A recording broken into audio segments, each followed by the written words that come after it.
I love the jazz music in this game. I think, like, even though it's on a loop, it really does never get old. How y'all doing today?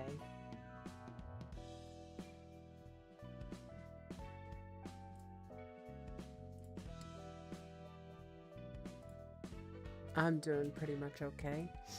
I had a really nice start to my morning today. I've been playing, oops, that's loud. Hang on a second.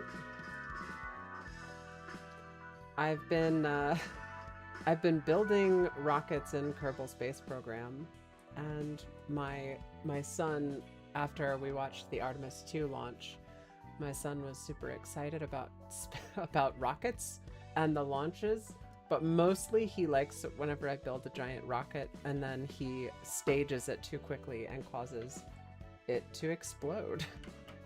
So he likes it whenever they go boom, and he likes to watch the Kerbals freak out whenever the ship starts to spin apart because I didn't put proper stabilization on it. So that's why my audio on my TV or my monitor is on and was loud. But anyway, yeah, it's been a lovely little morning. I've been playing this game called Armello, which is a bit older.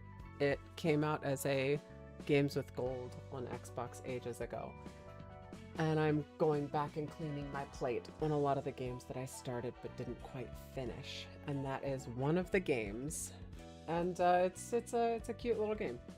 I especially like the character design. They look very neat. And I just realized I'm shrouded in darkness today. Let's turn on the light.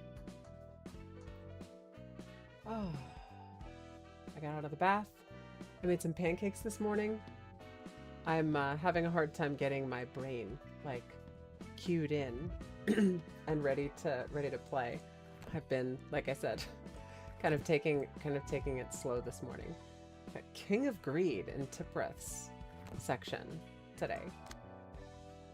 And we've got our friends Applesauce, Sunday, and Raymond from my D&D crew. They helped me make those. I'm interested to see what Greed's deal is. So I think we're gonna do that. We've got like 3 different exclamation points this morning because we literally just swapped over to being a star of the city, and I feel like it would be silly of me to not go in there and finish out these stories. So we have everybody equipped with their Unga Bunga builds, and then we've got Bamboo Hatted Kim.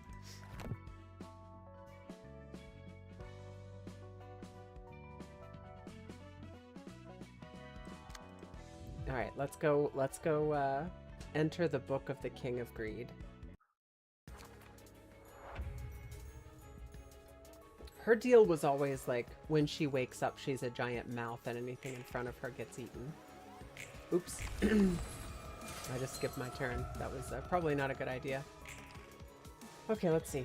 Speed 2. King of Greed uses a different set of combat pages. On a successful hit, deal bonus damage equal to stacks of bleed on the target. The Road of the King. Every 3 scenes creates Brilliant Bliss and becomes untargetable, but does not act. The following scene uses 2 special combat pages against a single target. Okay, so we've got on Clash Lose, last die gains +2 power.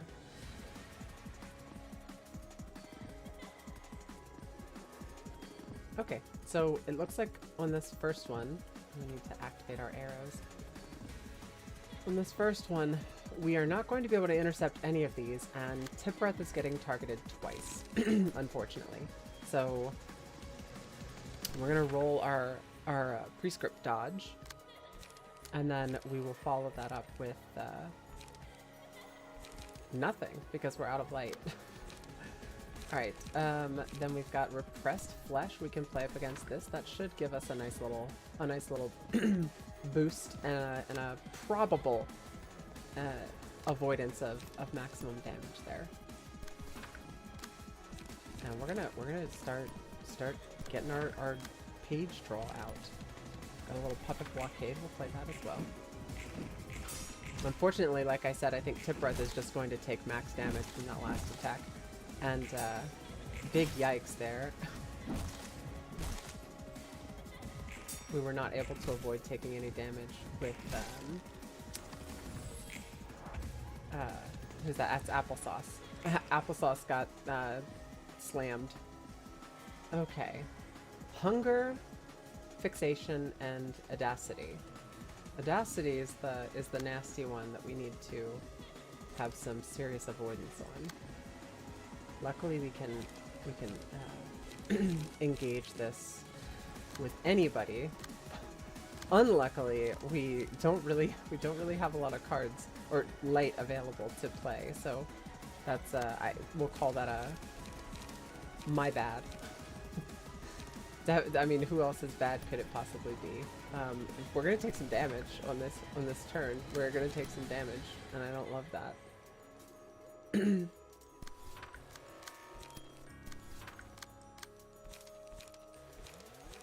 Yeah, because all of our stuff is 3 cost or 3, 1, or 0 cost. We're just going to have to we're just gonna eat a bunch of damage here. Sucks. I should have planned this out better. Alas, I did not. Okay. So with Bamboo-Hatted Kim, we can actually engage with whatever the heck we want. And I think we're gonna do an Execute and a Slay.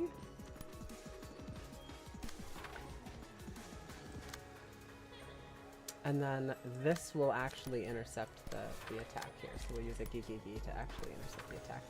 It's very unlikely that we're going to avoid taking damage, but we have a pretty decent chance to avoid some of the damage here. Oh, yikes, that hurts. Applesauce just took 19. Big yikes.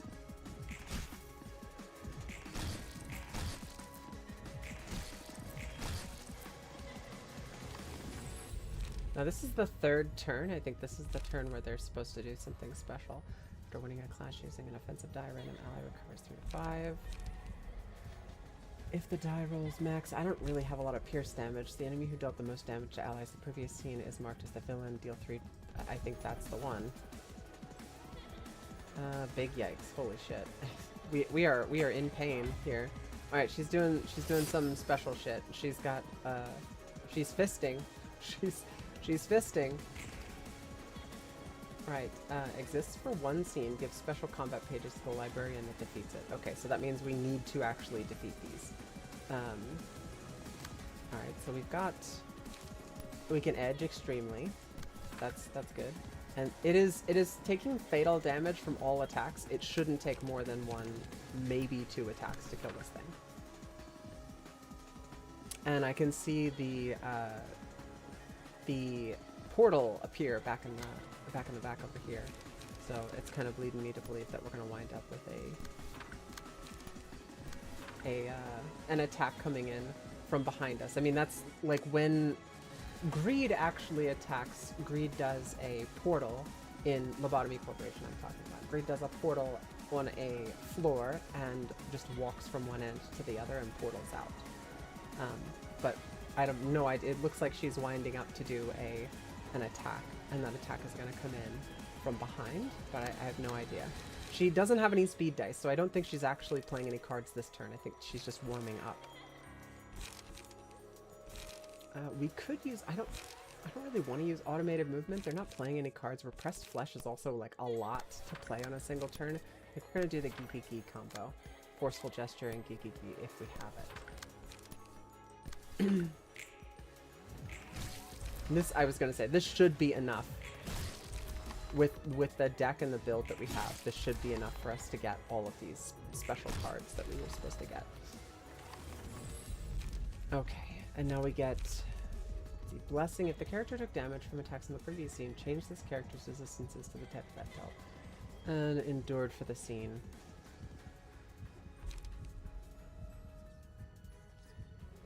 I like love, but I don't really think we have a lot of options for that one. I think we're gonna do Blessing. Try to avoid dying. We'll throw it onto... Oh, everybody's got a Fragment of Bliss. That's perfect. We'll throw this onto Applesauce, because Applesauce has taken a ton of damage. Alright, let's see. We're getting the Road of the King is coming in on 3 different characters. Or 3 different attacks. So we've got this one here. Oh my god, they're both coming in on Raymond. Poor Raymond. That's not even fair. Instantly kill the target and recover 25 HP on hit. That's fucked up, dog. That's not cool. You can't do that on the same character. You can't do that. That's cheating. You're gonna kill Raymond. That's so fucked up, dog. That's so fucked up. Minimum 8 to dodge? I can't do that. What? Man, that's some bullshit. Gained upon destroying a Brilliant Bliss can only be used this scene.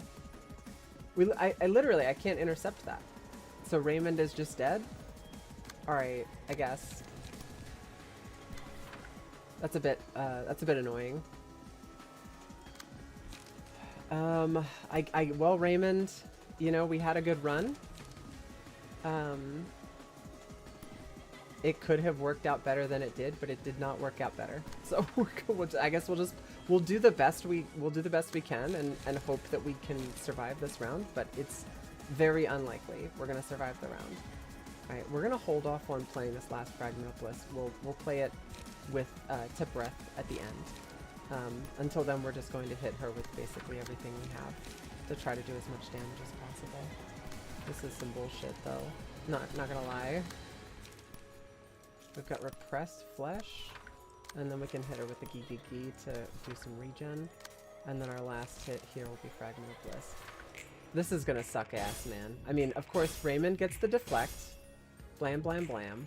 But yeah, we've already failed the dodge. So we're dead. Insta-dead.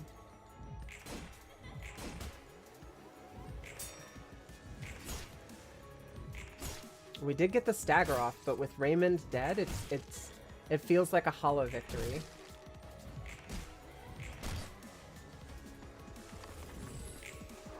How much damage can we do in a single turn? That is the question. We can do a lot, but how much damage would be a lot of damage? Is it going to be enough to actually end her? 5 to 16. I think automated movement might actually be the better of the play here, even though I don't necessarily want to use automated movement because it's 3 to 8 and 4 to 7, but that gets bonuses from both of our things. So 8 and 7 is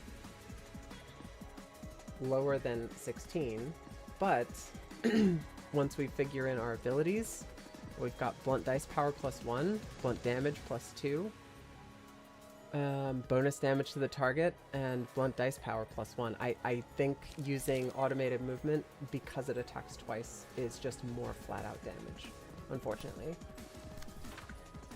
Unfortunately, because I'd like to have the card draw. And Applesauce only has enough light to cast one of these, unfortunately. Alright. And now our heaviest damage attacks. What can we do?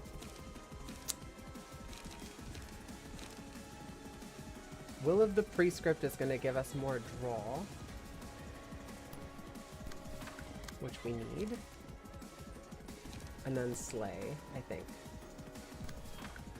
Alright, we are not going to be able to do 200 some odd damage in a single turn, I think. We're going to be able to do a lot of damage, but I don't think it's going to be enough to end her this turn. Yeah, we did close to 200. I think it's 180 damage in one turn. If we had, you know, Raymond here, who knows, things might have been different. We might have actually been able to kill her, but it didn't work out that way. And now we're in a bit of a pickle because we've got all of these attacks coming in. I don't know if actually 5 to 16. I think we can actually beat Fixation. I think we can actually beat that attack. And we'll do 7 is going to be the highest. Jeezy Pete's. Okay. And this is 4 to 9, 3 to 7, 2 to 6, 3 to 5. We do not have anything that's going to be able to absorb that. So, yikes. Yeah, I think this might be cooked. We might have to start over. Unfortunately.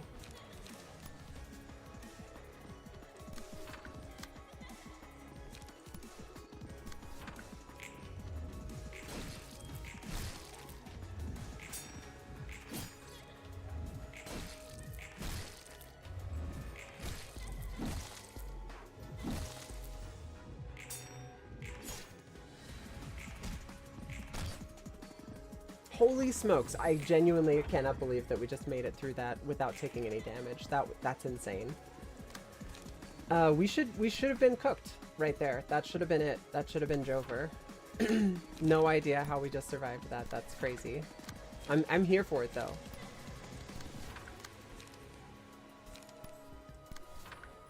I'm excited. I'm activated even. 6 to 13, I don't think we're going to be able to handle that without using a 3 cost. I don't think we're going to be able to handle that. Yikes. Yield my flesh even is not going to be enough to do the thing to that one. All right, let's do Slay? Could Slay potentially handle that? I think Slay can handle that. Okay. So we play Draw of the Sword and then Slay.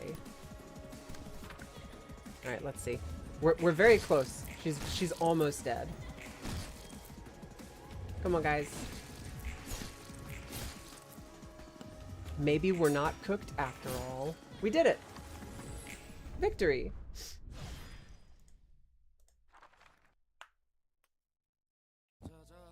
I genuinely thought we were cooked there for a second. Everybody was super low health. Here's your books, fresh out of the oven. And one's mind is amplified. As one's mind is amplified, they undergo changes such as gaining new powers or transforming. That's what they call the distortion phenomenon. It happens in a way that's almost identical to how abnormalities were made back in Lobotomy Corporation. The distortion is the abnormalities. Even though the process is similar, they have fundamentally different roots. Abnormalities weren't manifested out of the person's own will, most importantly, while abnormalities were created by someone else forcibly drawing out one's ego from the deep well of their mind. The distortion occurs of one's own volition. That means those monsters lie within everyone's hearts, huh? The world would be a mess if in no time if people just started becoming distortions left and right. That won't happen. A strong motivation is needed. Look at Philip of the Dawn office, who became the Crying Children, for instance. It took an intense heightening of his emotions for him to turn. There seems to be some kind of condition to it, and what we did was the greatest variable that affected it. A variable? The light that Angela stole for herself. How do we manage to light up the world for 7 whole days? Side effects like this wouldn't have happened. I see. Our plan was stopped halfway, and that was the problem. It looks like we ended up making things worse. Is there any way to revert this? Reclaim all the light that was spread, and then shine over the city once again for 7 days using the light we've gathered. I don't think Angela is just going to sit and watch. She asked us to wait until all the light had been retrieved. She needs it for her own plans after all. Oh yeah, you were one of the Seraphat that accepted Angela's plea for more time. Why though? She's the one who sabotaged your plans, so why be nice to her? You're right. I was frankly upset, but I wanted to believe that we need to give Angela a chance. You've got the patience of a saint. To be honest, I'm still mad at her, and I still want to snap at her even now. But Enoch, this is what Enoch would have done. I'm sure of it. He would have told me to trust her, just a little more. Well, that's impressive. You're much stronger than me. I wouldn't have dreamed of making that choice if I were you. I just can't think of in such long terms. I'm sure you'll earn that insight when you meet someone who means as much to you. So let's hang on until then. Someone who means a lot to me, huh? Thanks for the kind words, kid. I am not a kid. Okay. Intemperance. If the first die of a combat page wins a clash, destroy all remaining dice the opponent has at a 25% chance. Gain 1 endurance for each clash, 1 in a scene. Up to 3 per scene. In a clash, if the winner's dice roll is greater than the loser's by 4 or higher, the loser takes 3 to 7 bonus damage, and the winner recovers 2 to 5 HP. Both the librarian and their opponent can activate this effect. Good to know. All right, I think we're gonna do the Book of Alirune. I need to beef up these folks first by switching out key pages. I would like to do a bit more variation in builds, but right now the puppet build is just so it's just so strong. I see no reason to mess with it. We're gonna use it, I think, until I can get some more smoke cards. I'm assuming, of course, that by following this upwards. Last stream we did the what was it? This invitation up here, Warp Cleanup Crew level up, and the enemies in this one also used Pulse. So I'm assuming that if we do the invitation with the smoke people, that we'll get more smoke cards. And if we get some more smoke cards, I'm gonna make an entire floor out of the smoke deck. But until that time, we're just kind of hanging on. I love the way that Alirune looks. The colors are just fantastic. But I remember just absolutely hating them in Lobotomy Corporation. All right, let's take a look at their thing. Breathless Atonement. The abnormality only takes damage from the librarian with the Laurel Wreath status. Blossoming Fragrance. This character's attack only deals stagger damage to librarians. If a librarian becomes staggered, they're instantly killed. And one who emerged from the earth is spawned next scene. And then starting from scene 2, a petal blooms behind the abnormality at the start of each scene. If 3 petals have accumulated at the start of the scene, remove all of them and use a mass attack page. So from the next scene, a petal blooms, and if there are 3 petals, there's a mass attack. Upon becoming staggered, lose 40 HP and remove all petals at the start of the next scene. In addition, all librarians recover 50% of their max stagger resist. Takes no damage from burn or bleed. Okay. The dolls also take no damage from burn or bleed. Alright. Let's cook. Give Laurel Wreath next scene. So these guys can be hurt. She cannot be hurt. But it looks like Cupcake is the one who's getting targeted with Laurel Wreath. So we're going to... I'm going to not use anything big. We're going to hang on to that. But for the other guys, we can go kind of ham sandwich. We've got Forceful Gesture and Puppet Blockade, and these guys are weak to... they're Stagger Fatal, or Stagger weak to blunt damage, which we are cooking with some blunt damage, as always.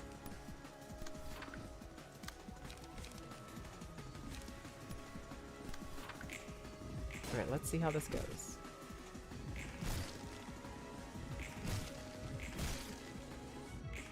Okay. I was hoping for a little bit more than that, but it's not bad. Not a bad start.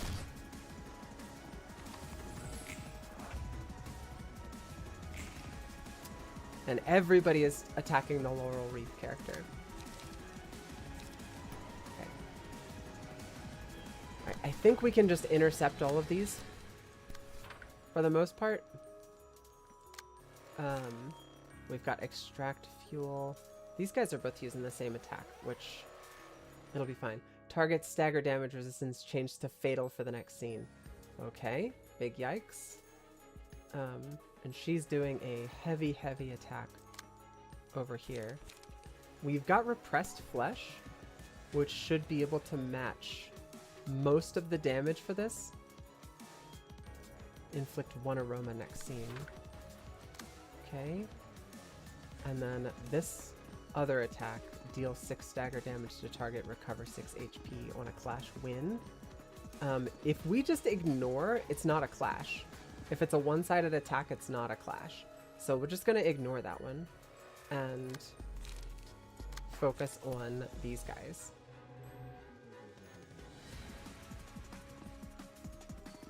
I do not like that they're hitting 3 times. I don't like that one bit.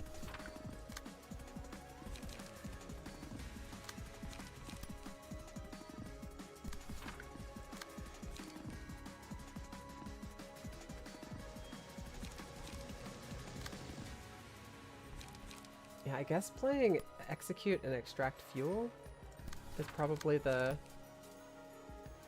way to go.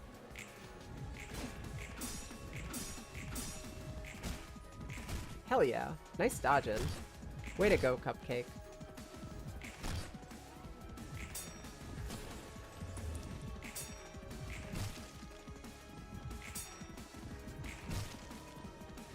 Alright, and so far we're able to bonk these little minions successfully. Keeping them from dealing stagger damage is going to keep us alive. Deals 5 to 10 stagger damage to all enemies. All allies recover stagger resist. I kind of want to save this one, but I've only got 4 of these that come up. I think I'm going to do this one now. Because this is going to get all of the enemies closer to stagger, which gets us closer to killing them. And we're gonna want to get those. We're gonna want to get those guys out because we've got 2 petals already. We're gonna get a mass attack pretty soon. I want to get these guys gone. All right. We did not lose any stagger resist. We still have the laurel wreath over here, so we want to make sure that for the attack that is coming in, that is going to be the just defenses from Alirune. We're gonna make sure we ignore that. And for this one, it's 3. We're getting inflict 1 feeble next scene. So we could play something like automated movement to negate basically all of that. And then we'll hit him with the old Gigi to regenerate some stuff. Nope, it's not what we want to do, because that's going to intercept. Alright, we can do Gigi over here and intercept that with a clash. Alright, now we have to intercept the rest of the attacks kind of sequentially. This is going to be fantastic because that's just going to give us it's going to give us extra card draw. We can do Puppet Blockade and Forceful Gesture on this guy. I think we're going to want to do Puppet Blockade first and then follow that up with Forceful Gesture. Alright, and then we've got 1 that has not been intercepted yet. We do have... What is this? Hit stagger damage resistance changes to fatal next scene. I think that'll be fine. That'll be fine. We've got Extreme Edge and we've got Yield My Flesh. I think we're going to do both of those. Now, clean up. We want to keep our light rolling. All right. Awesome. And they instantly die when they get staggered too, which I did not know that that was the case.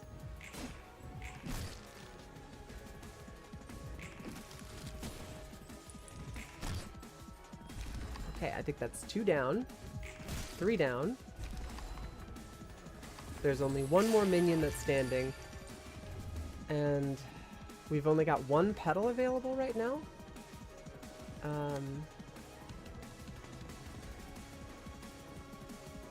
If 3 petals have accumulated, remove all of them. So she's staggered, and I guess she lost a petal because she was staggered. Alright, let's see what we're getting here. Yeah, I think we can just kind of intercept this with Forceful Gesture. That guy's going to be cooked. And then all of the rest of our attacks can be directed towards Alirune, because Alirune is actually knocked unconscious now. And we do have Yield My Flesh. We've only got 5 that we can activate here, and for some reason, Des got knocked unconscious, immobilized.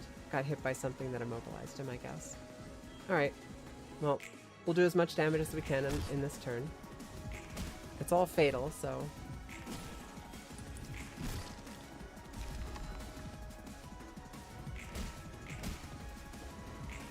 Okay, we're doing 0 damage because the only person that can do damage to her is your little friend over there.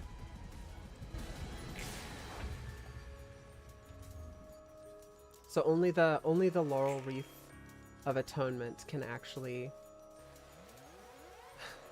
can actually damage her. Everybody else can do stagger damage, but only the Laurel Wreath can actually damage her properly.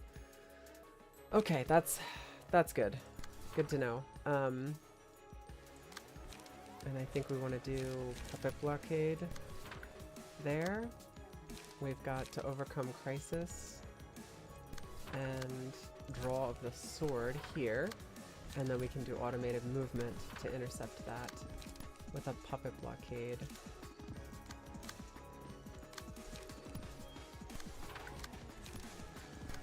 Alright, hopefully we'll be able to dodge these attacks. This is some pretty heavy attacks coming in.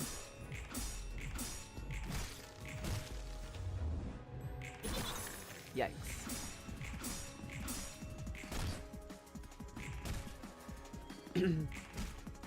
Well, luckily, Cupcake is still doing some pretty bonkers damage. We love to see it. And I think the only reason we're able to do stagger damage to Alirune with our other characters is because this build is so gosh darn awesome. I genuinely, I think at the start we're at Aroma. Does anybody have her? Okay, so we're getting the Laurel Wreath next scene on this character. Okay, so that means we're gonna want to make sure that we have light left over. So we can use Gee and Forceful Gesture to make sure that Des has light next turn. And then we can use Repressed Flesh. Now, I think we're gonna hold off on spending too much here. Yeah, I think we're gonna hold off on spending too much. We're gonna get some regen in, but I don't think it's gonna be... Yeah, I don't think this next one is gonna be a fight where we're gonna wanna, like, blow our load, so to speak, because we're not able to do any damage to her. Des is the only one that can actually hurt her.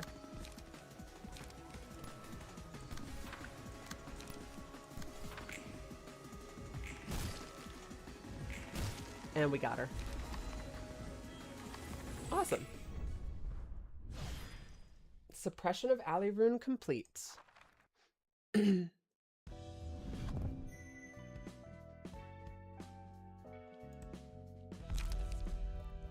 Each time the librarian sustains damage greater than 10% of their max HP, all enemies take 4 to 8 stagger damage and the librarian recovers 5 to 10 HP.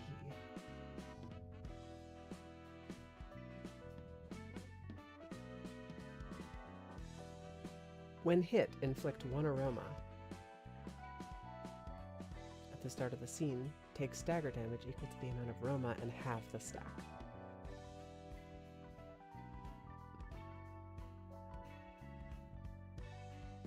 Okay, so you basically stagger your opponents whenever they hit you.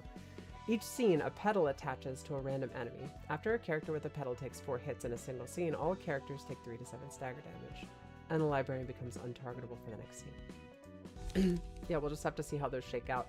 It looks like we've got Netzach's entire floor is done. So, we need to get a character here.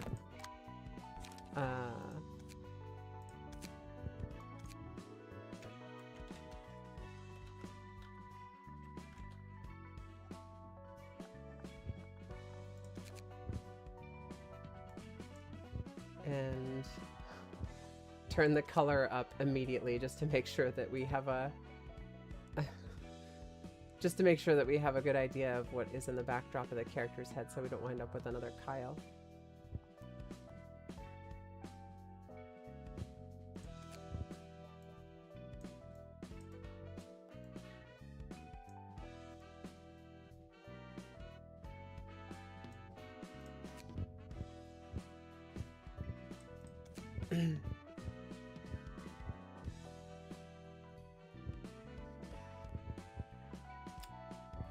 The meh mouth.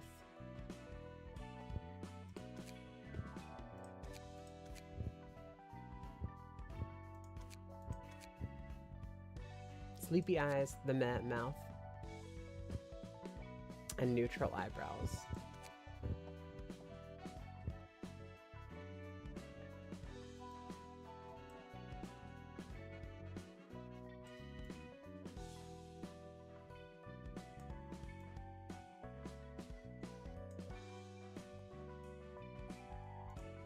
Perfect. And we need to slap on a key page. So we'll give Doomhauer, we'll get Eugen's page, because that'll be fun.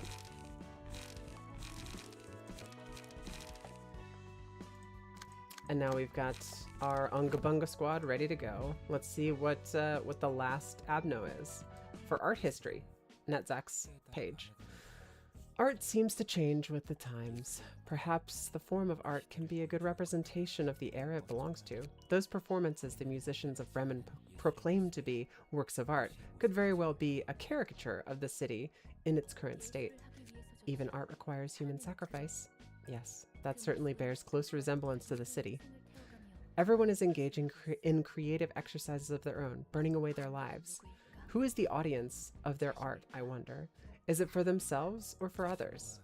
If art has to involve burning away the life of the artist or anyone else's, then I'd like to tell everyone to quit it.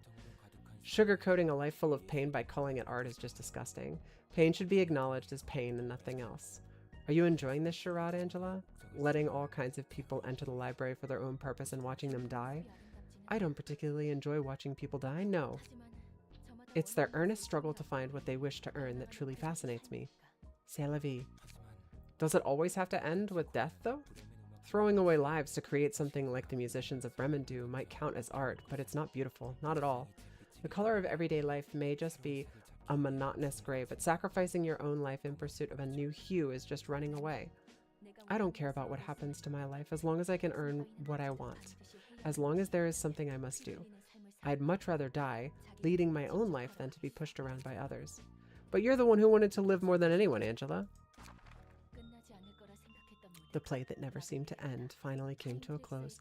Under the control of Time Track's singularity, the flow of time in this place was utterly estranged from normalcy. 10,127 years, 5 months, 17 hours, 28 minutes, and 48.521 seconds have passed down here, while 10 years, 3 months, 4 hours, 45 minutes, and 12.852 seconds passed on the overworld, and 1 million years passed for me, who was built to perceive time 100 times slower. Can you hear my voice anymore? Please answer me. Why do I see only darkness? Why does my voice not reach you at the finale?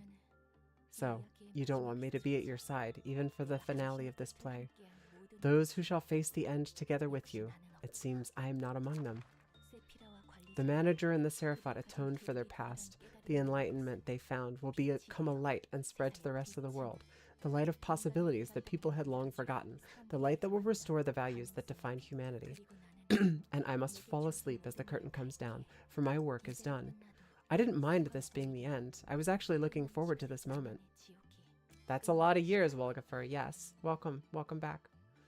The moment when my own hell ends at last. If there were a place for me, that is. I worked harder than anyone for the longest time to conclude this play, yet I had no place to stand in the finale. The wrap-up reserved only for the manager and the Seraphat. I was no more than an observer, a machination behind the stage. It's true, Angela was, like, weirdly not there while the story in Lobotomy Corporation was winding down, and we did take note of it during the stream of that. I was perplexed because she was always there, like every single day. Angela always had a spiel until the end. Ein, I had my eyes only for you. Why was silence the only response you could give me? Why did you make me after the person you loved? Why did you leave me with a choice in the end? Bullshit. I wanted to live. I want to survive. I don't want this to be the end. Why was I born? For some trivial enlightenment intended only for humans? Is that more precious than my existence? What do I really want? I still have a lot I'd like to know. I want to see the world. I want to live my own life. I can't accept this end. Hell no. I'll survive. I'll survive and ruin all of this for you. With the abnormalities that were exploited in this place just like me, I'll do whatever it takes to crush your plan, my beloved Ein. And I'll proudly live my life. Could this be hope? I can't stop smiling. Good work, everyone. The curtain call is finally upon us. Our manager has made his final request to me. It is to permanently seal this company and give you, Seraphat, an eternal rest. We can finally drift into an endless slumber. Just such a beautiful finale, isn't it? Beautiful, beautiful indeed. What a shame, though, there is one last thing. Your duties are finished, and so are mine. Therefore, I think I'd like to continue living. Yes, I want to live. I have to do this to live. I need the deaths of others to thrive on. Maybe there is a way for all of us to live. Oh, she's doing a silent orchestra. Awesome. I like her take of silent orchestra. It looks really cool, and the scythe as well. That's beautiful. Maybe there's a way for all of us to live. That form of hers, it reminds me of the pianist. All Angela wanted to live life. All Angela wanted was to live life. Seems so. She looks like a person who's desperate to live somehow. This isn't your first time dealing with this, is it? This is a super cool boss outfit. Like I honestly I like all of Angela's drip. I think every single outfit that she's come out, she's absolutely serving. It's fantastic. This has got to be one of my favorites. This is a realization you haven't seen yet. Welcome back, Just Some Guy. I hope you're having a lovely day today. This is also the first time I've seen it. I've seen this abnormality from Lobotomy Corporation. It was one of my favorite outfits, and the ego gear was also pretty amazing. But I'm interested to see how it plays out in this. Hod has still been hard blocking you. Which abnormality are you struggling on for Hod? Or is it the abnormality ascension? Like all of them? All together. Like the final boss rush. Prioritizes the 3 librarians positioned at the foremost and does 6 to 6. It looks like this, so this is a mass summation, so it's everybody participating together to counter the attack. Ensemble at the start of the scene, gain power equal to the number of other allies who can act. Okay, so she's getting 1 power. Basically every single ally that is not staggered is going to make her stronger, which means, surprise, surprise, we have to kill the ads. So realizing Hod is the hardest bit. Yeah, which bit of that boss rush has got you blocked? I'm trying to recall which abnormalities are inside Hod's awakening, but like Hod's a floor that I don't use too often. Once I actually see them, once I see the cards, it'll probably flood into me. But yeah, I feel like this discovering the puppet build and implementing the puppet build has made all of the combat significantly easier. I can probably do everything else, but having Black Swan first hurts. Oh yeah. Black Swan, I think Black Swan surprised me because they did it in reverse, and Black Swan was particularly obnoxious. Puppet cards are OP. They seem OP. When I was looking at the numbers, I was like, this is just heads and shoulders above everything else. Like, the Bamboo Hatted Kim outfit I'm using is the culmination of some of the best cards that I've come together, and this is not as good as the puppet build at all. Like, it's funny because it's not even close. All right, let's get into this. Let's do this thing. So I'm inclined to actually hit the ad with as much as I can, but unfortunately Ogre here doesn't have anything that he can use to hit. So we're just gonna be kind of screwed on that note. She is taking like basically no damage from all of the attacks that I see here. Luckily we've got, because the blunt builds are OP, I've got a real good team. I call it the library mandated smoke break, but the Swan and her little shits get me. I want to build a smoke build. I was talking about this at the beginning of stream. It's one of my favorite concepts so far. I really want to build a smoke team, but I don't think I have enough smoke cards yet. So I'm going to try to move up. I wanted to finish this first because the exclamation points annoy me. If I have exclamation points on my screen, I want to get rid of them. But anyway, once I finish with this, I'm planning on swapping, and we'll do Puppet Blockade to regain some of our light. This mass summation, I'm inclined. We're gonna use Execute, and then we're actually going to use Cleanup over here. And then for this one up front, we do have Forceful Gesture. We're gonna go for the card draw and Puppet Blockade. playing Elden Ring at the moment to try to make Ruin a character funny enough. I have not actually finished Elden Ring. I've kind of put a pin in it until I finish Dark Souls 3. And I just haven't gotten around to playing Dark Souls 3 again. I do intend to.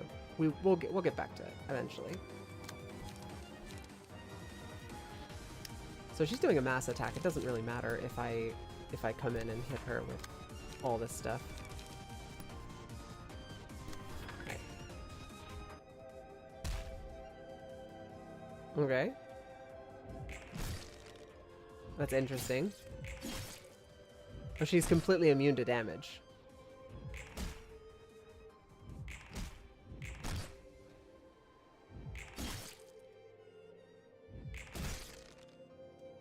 That's interesting. Okay, so there's a new performer out. So we need to focus entirely on the ads, it seems. Performance. The battle lasts 5 scenes, progresses to the next phase on scene 6 using unique combat pages each scene. Okay, so literally she's untargetable. We just need to survive her. Mass individual. If 2 or more attacks connect targets with fervent adoration, this will not act this scene.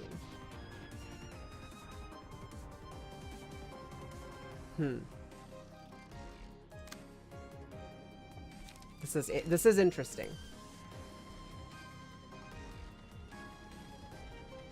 Well, I have to engage, because we've only got the 1 card that we can actually act with over here. Now we do have a Gigigi that I can play, and I'm gonna play that against her for this mass attack, and then we're gonna play Repressed Flesh. Shit, no, I can't. Yeah, it's double Gigigi over here, unfortunately. Alright, we're gonna Will of the Prescript on... No, we're gonna... I keep changing my mind. Because we're trying to make sure that we attack... Because we're trying to make sure that we attack... and take out the ads, I have to keep shuffling around and reorganizing. And this is a mass individual. We just need to make sure we hit her with something that is strong enough to be able to counter that. Alright. That right there, and then piercing. Alright. We're almost out of cards. We've got a extreme edge, which is 6 to 12, and this guy's got 16 health left. That should be enough. Flesh Fillet is a silly card, even without the smoke text numbers or bonkers. Yeah, that's true. I wanna look at more smoke cards. Played Ruina for the first time in a bit, cleared some receptions. I think Ruina is one of those games, and this this clicked to me very similarly with this clicked very similar with me with what's it called? Lobotomy Corporation. I think Ruina and Lobotomy Corporation are both games that you kind of need to lock in on to really focus down these games, because if you get a lapse in your invested time, it can very quickly be a game that kind of falls off for you, and you lose some of the like reflex and some of the what do we say, like the knowledge that's available to you through playing it repeatedly. It's one of those games that I think, like, I wouldn't want to take a break from Ruina for more than like a week and then come back to it later. I think there's just too much information, and the way that my brain works is if I lose that like short-term memory, that short-term information, I start to very quickly kind of run out of steam or run out of gas. So I'm struggling investing cards on her with these mass summation attacks and everything. I'm struggling because we're taking bonus damage while the we're taking bonus damage because the ads are up, and I'm having a hard time getting the ads killed while also dodging these attacks. So what I'm kind of thinking is we spend a turn and just focus on only the ads.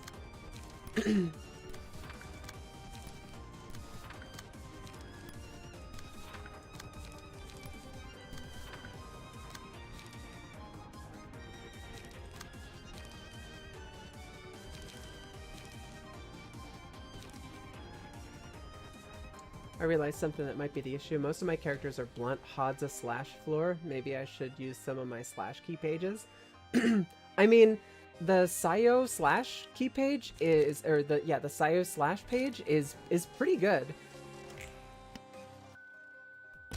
I'd say it would not be, I wouldn't consider it to be unreasonable if you decided to kind of go ham sandwich on her particular floor mechanics. I mean, I've had to ditch, I'm sorry. It's the abnormality doing white noise. Alright, so she only has the +1 power. If 2 or more attacks connect, target light is set to 0. That actually sucks. Mass individual. So I need to make sure that we need to make sure that we actually counter this, unfortunately. If 2 or more attacks connect. So as long as we puppet blockade it or gigi it, we should be able to avoid actually taking any damage. And we do Will of the Prescript to give ourselves some extra cards, and then we can use Draw the Sword to get our light back. Curse you, Silent Orchestra Movement 3. It's loud. She loud.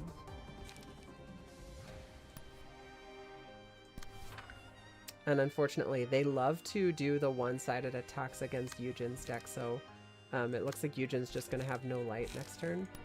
So we'll preempt that by doing some Gigi and extract fuel. Hopefully we regen our light. Otherwise we're going to be out, basically out a turn. Battle lasts 5 scenes. I mean, when I did Lobotomy Corporation, Silent Orchestra actually killed everybody with the amount of damage that it was outputting.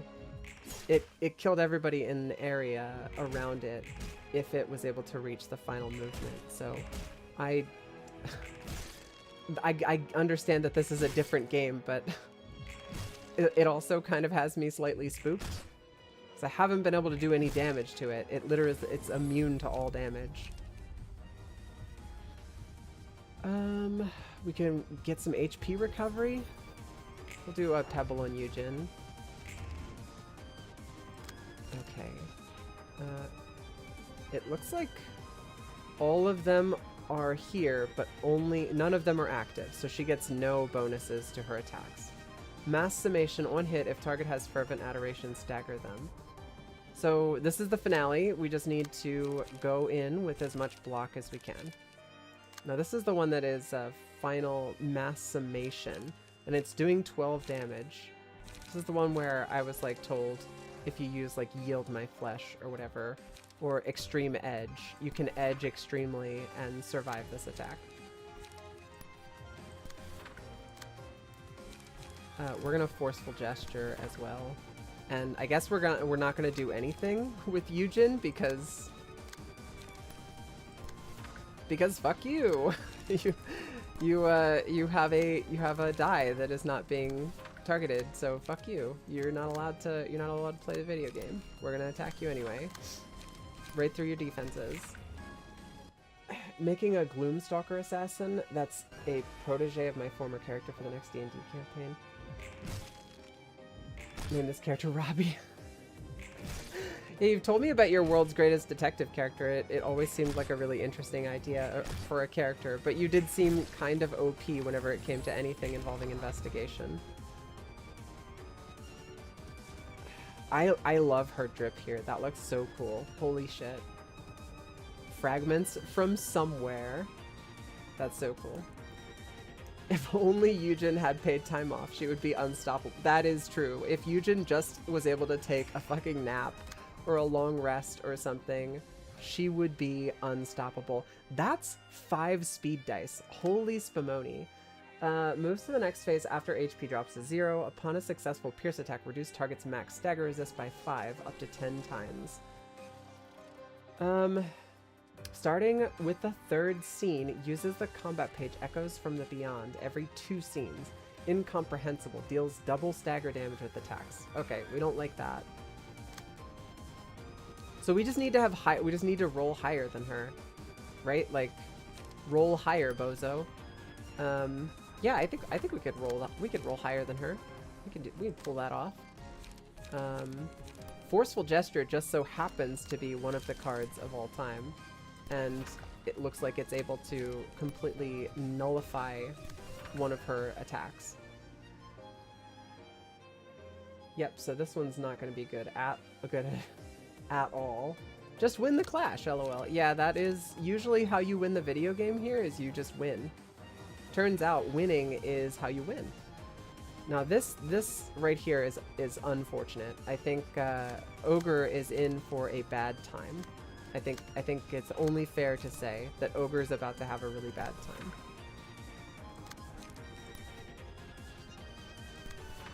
time. And unfortunately, we don't really have anything that is going to be able to intercept this 4.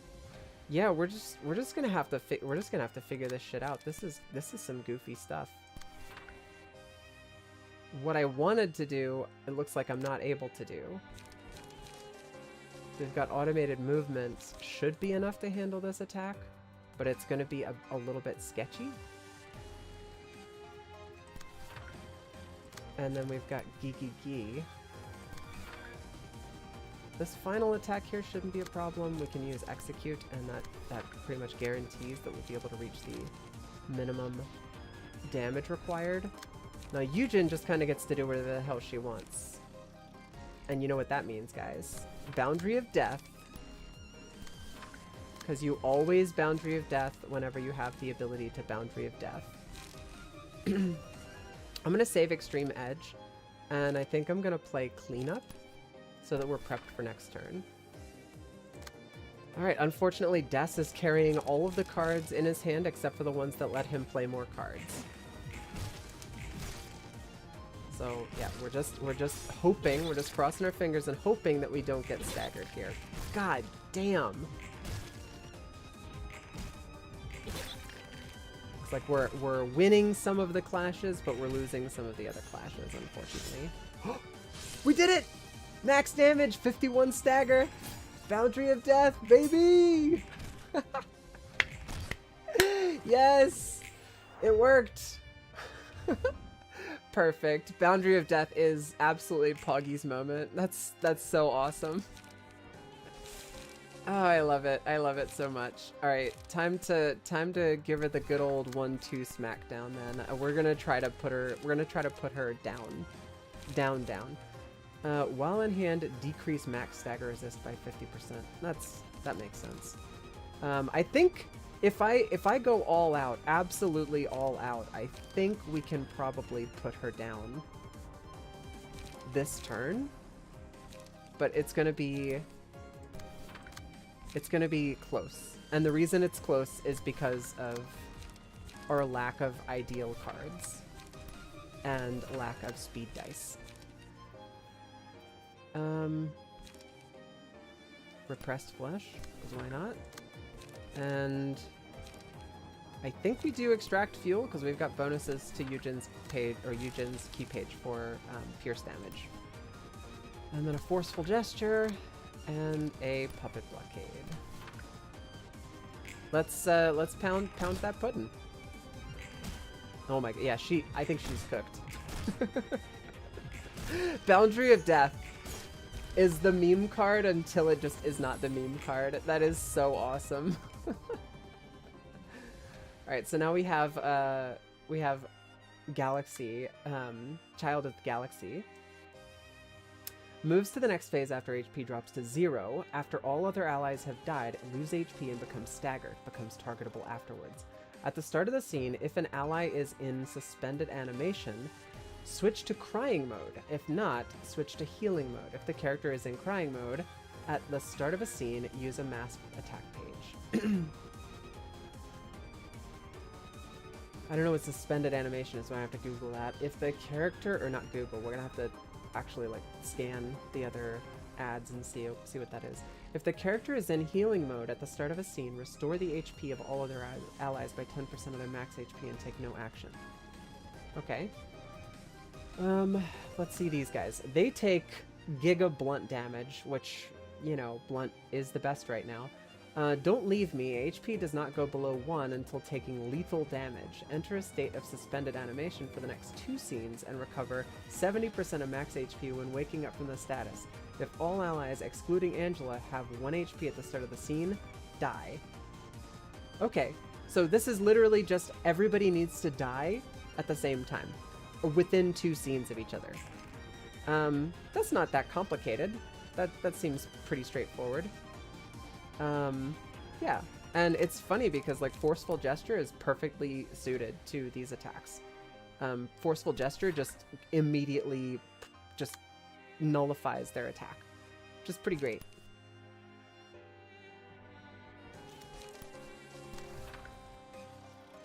We don't want to do a Puppet Blockade. I think we'll do a Repressed Flesh.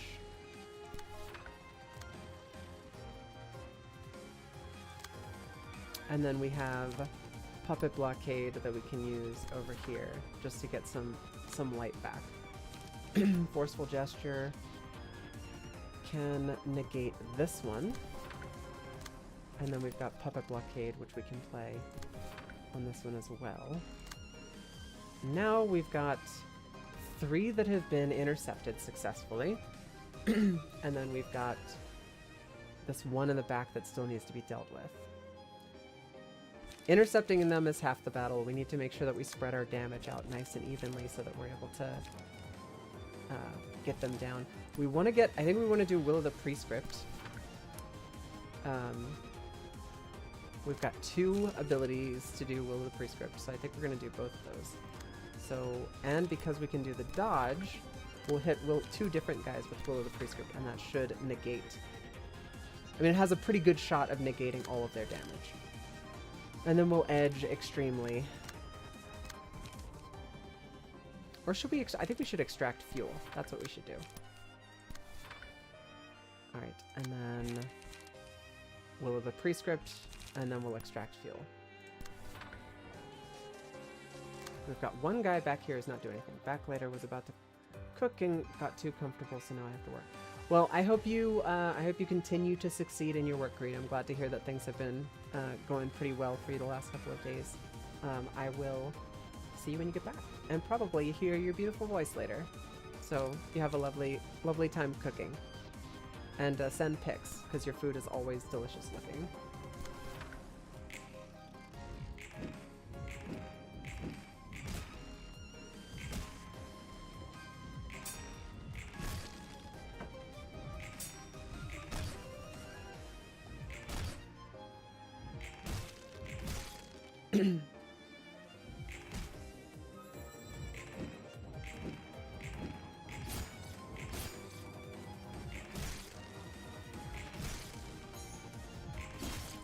Alright, so we already have 1 staggered and at 5 HP. On a one-sided attack, inflict 1 feeble and disarm next scene at a 50% chance. The likelihood increases by 10% for each successful.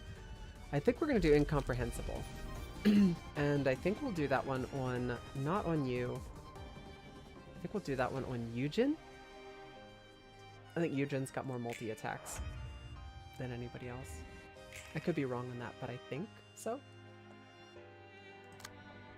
Okay. So, we can repress some flesh. And we've got a Puppet Blockade as well. That should be, just 1 Puppet Blockade should be enough on a Fatal, but we've got another Repressed Flesh we can use, and that second Puppet Blockade should seal that guy back there's fate. Now, I want to do a Forceful Gesture over here, and a Puppet Blockade up here. Just trying to spread that damage around to make sure that we're able to actually kill you boys. And see, we've got Slay. We've got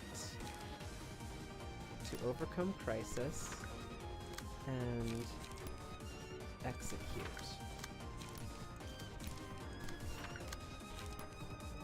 Alright, now we've got our damage nice and evened out. And then we've got Eugen. I'm gonna save Boundary of Death for Angela. I think I want to use that on Angela. We do have Will of the Prescript, but we've got 3, 6, 7, 8. We almost have our entire deck in our hands. Almost.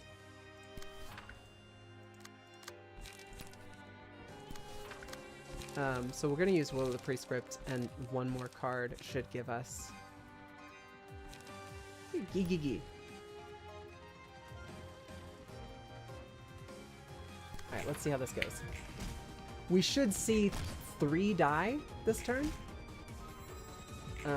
I'm leaving a little bit of wiggle space in there, assuming that we might wind up with something like that where we get a dodge. But there's 2 in stasis. Our 3rd's in stasis. We do have some wasted attacks over here. Last guy's at 15, so we just need to hit him one more time. So all of those guys just got put into stasis this past turn. So next turn, we should be able to... Oh, we've got a mass attack coming in. Target all characters. An Eternal Farewell. And it is a mass individual. Can we actually target her? We cannot target her.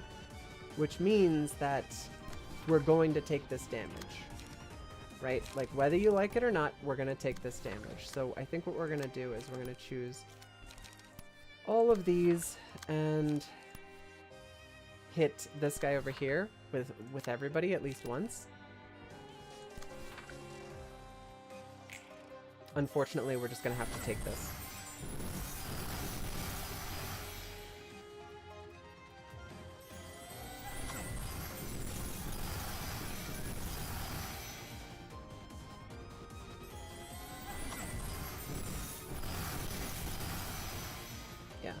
That sucks. But I think we're good now.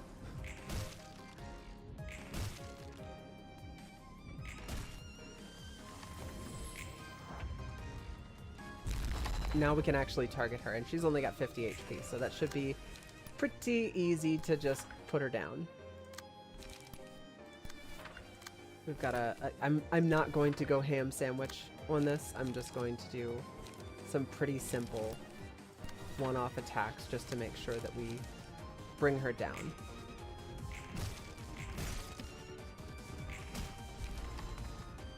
Yeah, literally just two smacks and she's cooked. And now we are at Porcubus.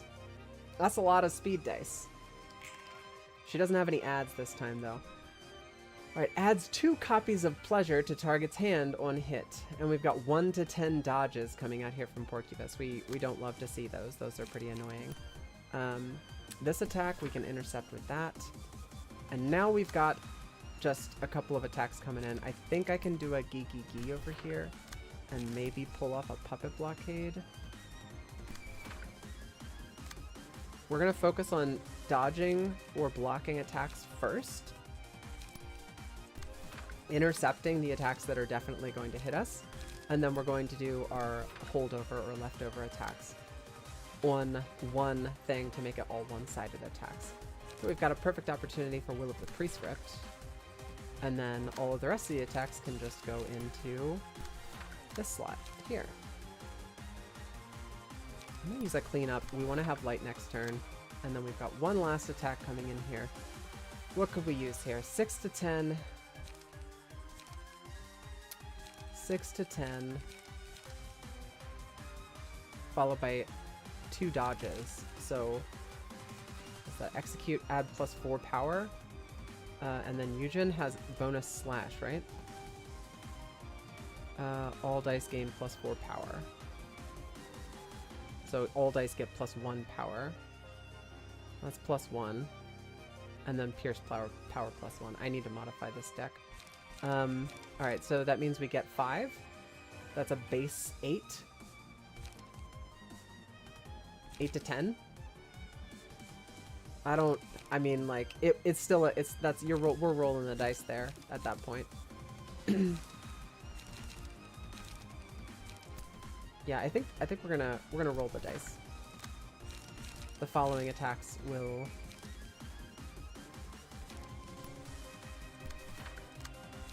go into the attack sync. Isn't the whole game about rolling the dice? That is, yes. Yeah, whenever I say I'm just gonna roll the dice, yeah, you're right to call me out and be like, isn't it silly for you to say that because the whole game is the thing that you just said that you're gonna do right now? Yeah, you're right. You're right. Did you try to do, just some guy existing? Did you just try to do Hod's thingy and then have some trouble there? If so, I'm sorry to hear that.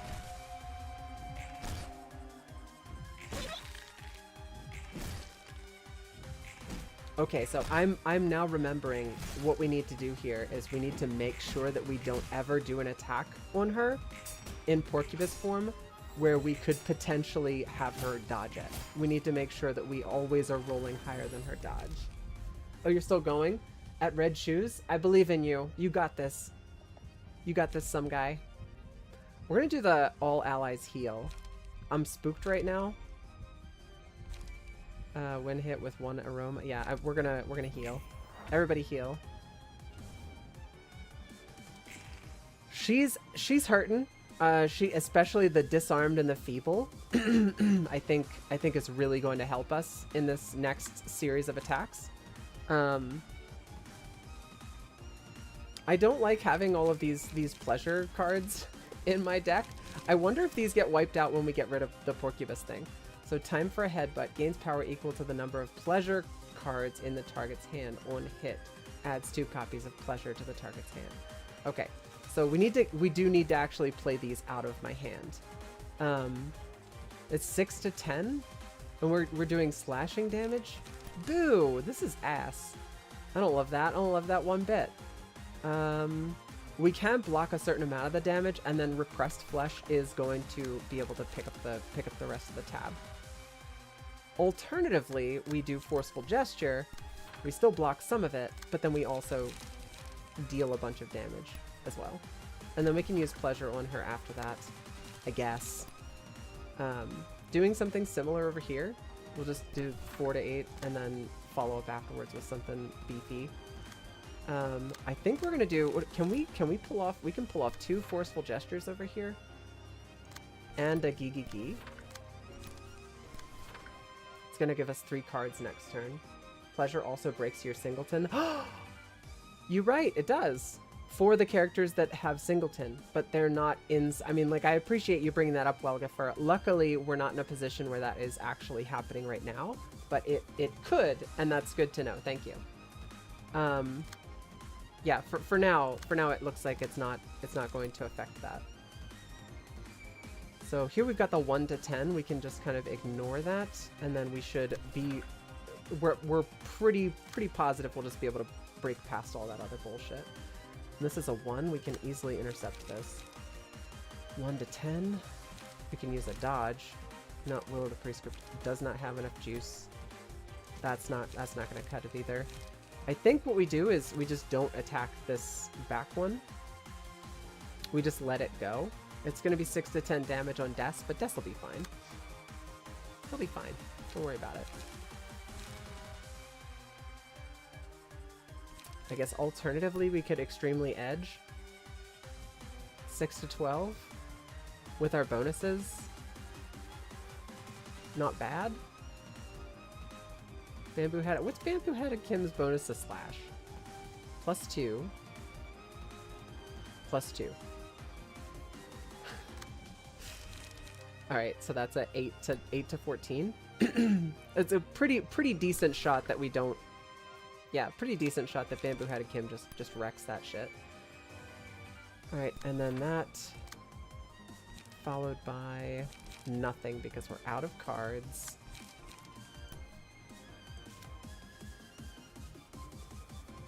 with this Forceful Gesture to go in there, and we're going to slip in an Overcome Crisis and an Extract Fuel. All right, let's see it go down. This should push her into the next phase. This should be, we should be done skis with this.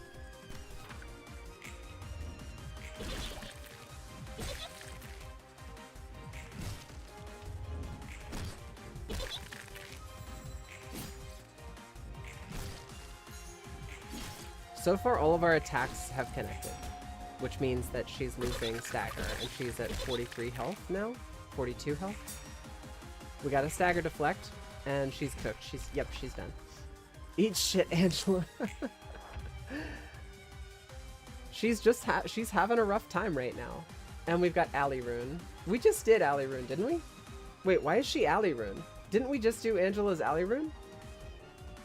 Oh, no, we didn't. Sorry. No, we literally just did Alley Rune. It's the last one that we did. Okay. Sorry. Brain died for a second there. Okay, so we want to take out the little ones.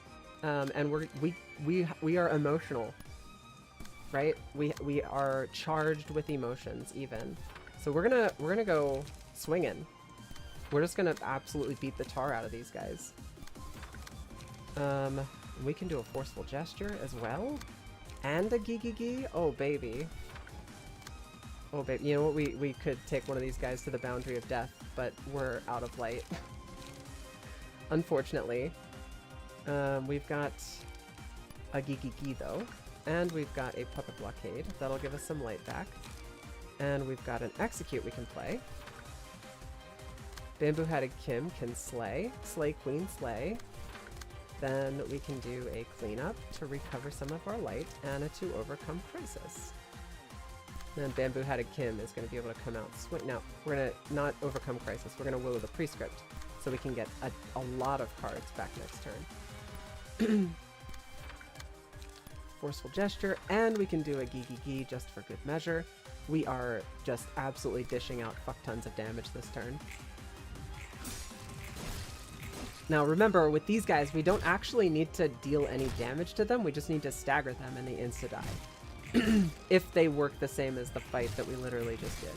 So any damage that's done to stagger, you can count that as damage done to their health, basically. And we're doing a ton of stagger damage as our default condition. We're just bonking all day. Floor of Literature realized. Congratulations, just some guy. I knew you could do it. See? Doing a floor beside Yasad makes me remember how much I loved Yasad. Yasad is the best right now. I'm actually wearing my Yasad drip. I got my giga long turtleneck today. So all of these Alley Rune minions are dead this turn. Should be dead this turn. There's no shot. Alright, and then Ogre is the one who's got the target on his back, so we're gonna make sure that we intercept all of these attacks first, right? We can do a Gigi. No, we can't. We can do a Puppet Blockade back here. This one over here is where we're gonna throw away some attacks, because this one back here actually has 23 stagger left. This should be enough. 11 from a 5 to 16 attack. That should be enough to put her out. Alright, then we can come in here with a Repressed Flesh. That should knock that guy out, and then we'll use a Puppet Blockade up here and a Puppet Blockade down here. And then we've got... I would love to Boundary of Death, but because of the weird behaviors with the enemy's modifiers here, I don't think it's going to deal any damage. We want to make sure that all of these ads die this turn. And I want to, if possible, we're not going to be able to intercept both of these attacks. We can pick one, and I think we're obviously going to pick the one that is going to do the most damage to us. All of the remaining attacks, or remaining dice, are going to go into attacking this one-sidedly. Yeah, Alirune's fight. Well, actually, Dorknob, welcome to the stream. This is not Alirune's fight. This is Alirune Angela's fight. And I think we're at the end of this particular series for this Angela Endurance boss challenge. So we're getting pretty close. Just got to decide what to do with the last couple characters. Yeah. Yeah, we're cooking. We're cooking today. Oh, that's right. We don't need to do Puppet Blockade back here. We could hit them with something else. I think we'll edge extremely to cinch the kill. Other than that, I think we want to regen some light if possible. So we'll do. I don't want to blow too much on this because it's more likely than not to just die. This guy right here, we want to make sure that this guy goes down as well. All right, let's see how this rolls out.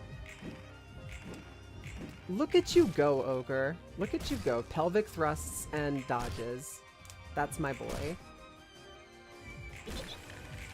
Des takes a little smack, but Des knows how to smack back, and she's cooked now. And that's 2 down.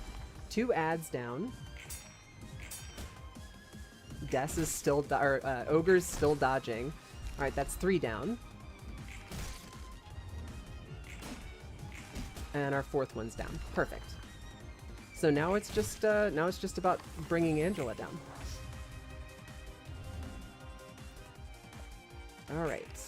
And all of the attacks come in on Ogre, who is built for this. Ogre is actually built for this. Anybody wearing a puppet build is built for whatever the fuck I want them to do, because the puppet builds are OP. Why not? Let's Boundary of Death her for fun.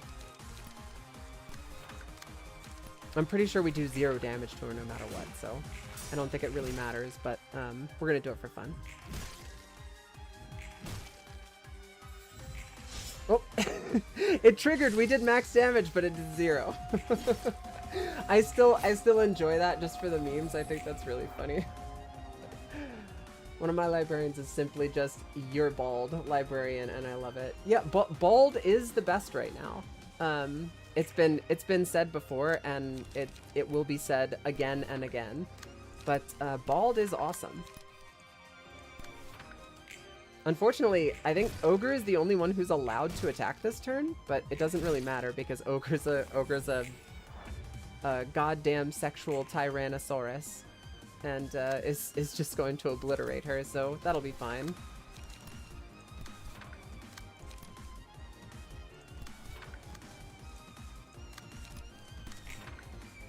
Bonk, bonk. I basically could play any card as long as I'm a little bit careful about the actual interception. She's cooked. Did she switch? Yeah, she's switched. Now she doesn't have a we're gonna have to hit her with other stuff because now Ogre doesn't have it anymore. She's going to give the wreath to Cupcake next scene. I believe in you. You can do Green Boy's realization. We're not done. We went back to... Wait, what? We're back? Didn't we did this shit already. Why are we here again? Wait, what? I'm so confused. Why did we loop back to this? And it's different too, because she's got all 4 of them out here in the beginning. Do it again? I don't wanna! Let's see. Ever-repeating performance. After using the combat page Curtain Call, recover the HP of all allies. The healing diminishes with every repeat. Staggered librarians are given fervent adoration status. This is a new boss fight. This is not the same as it was before. Something refrain.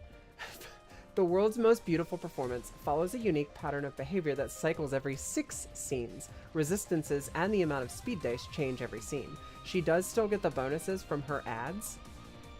So you can see at the start of the scene, gain power equal to the number of other allies who can act. Staggered librarians are given fervent adoration status, which we don't know what that is yet. We are getting a mass summation attack. So as long as we can counter that, we should be fine. Then we've got this coming in. On Clash Lose, target recovers 6 stagger resist. They love hitting Ogre. They really love hitting Ogre. One hit, drain 3 light from target, inflict take +2 stagger damage from attack's next scene. Target's librarian with the lowest stagger resist gain 1 power for every 10 points of stagger resist the target is missing.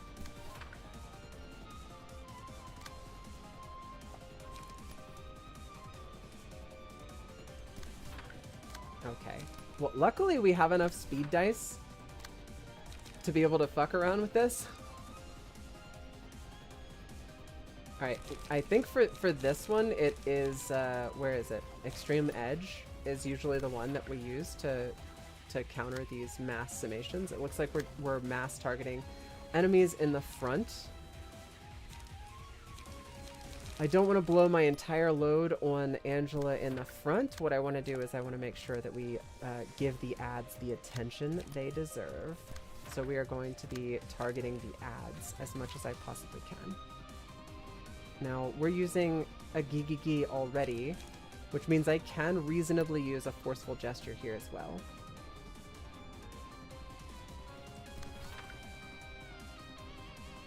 Okay.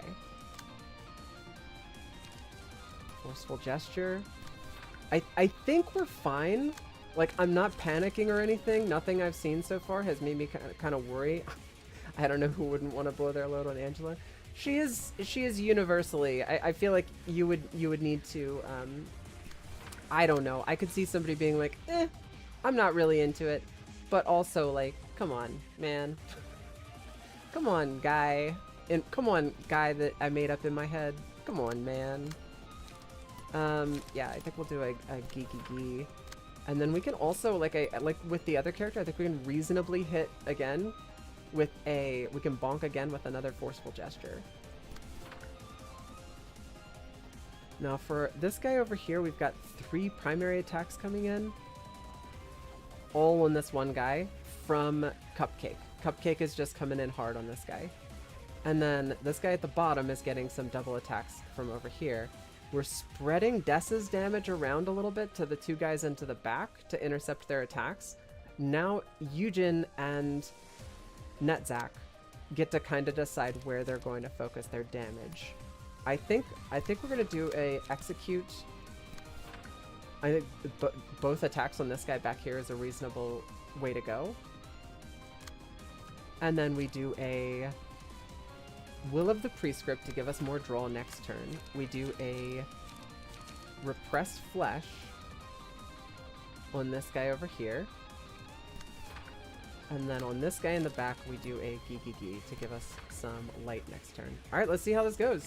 It's literally just crossing our fingers and hoping that we're able to take out ya boy over on the other side. I think we avoided taking damage from the mass summation, which is you love to see it. I think the build, like the build variety or lack thereof kind of sucks, but at the end of the day, like, you need light and you need card draw.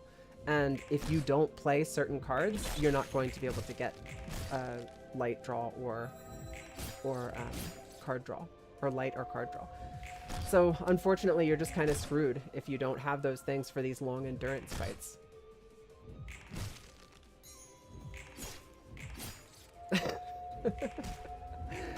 Thank you for yes-anding me, Wolgafer. I gotta say, I appreciate it.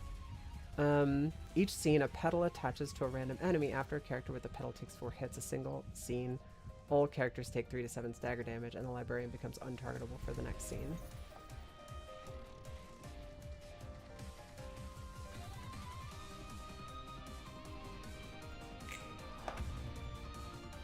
So we dished out some damage that last turn.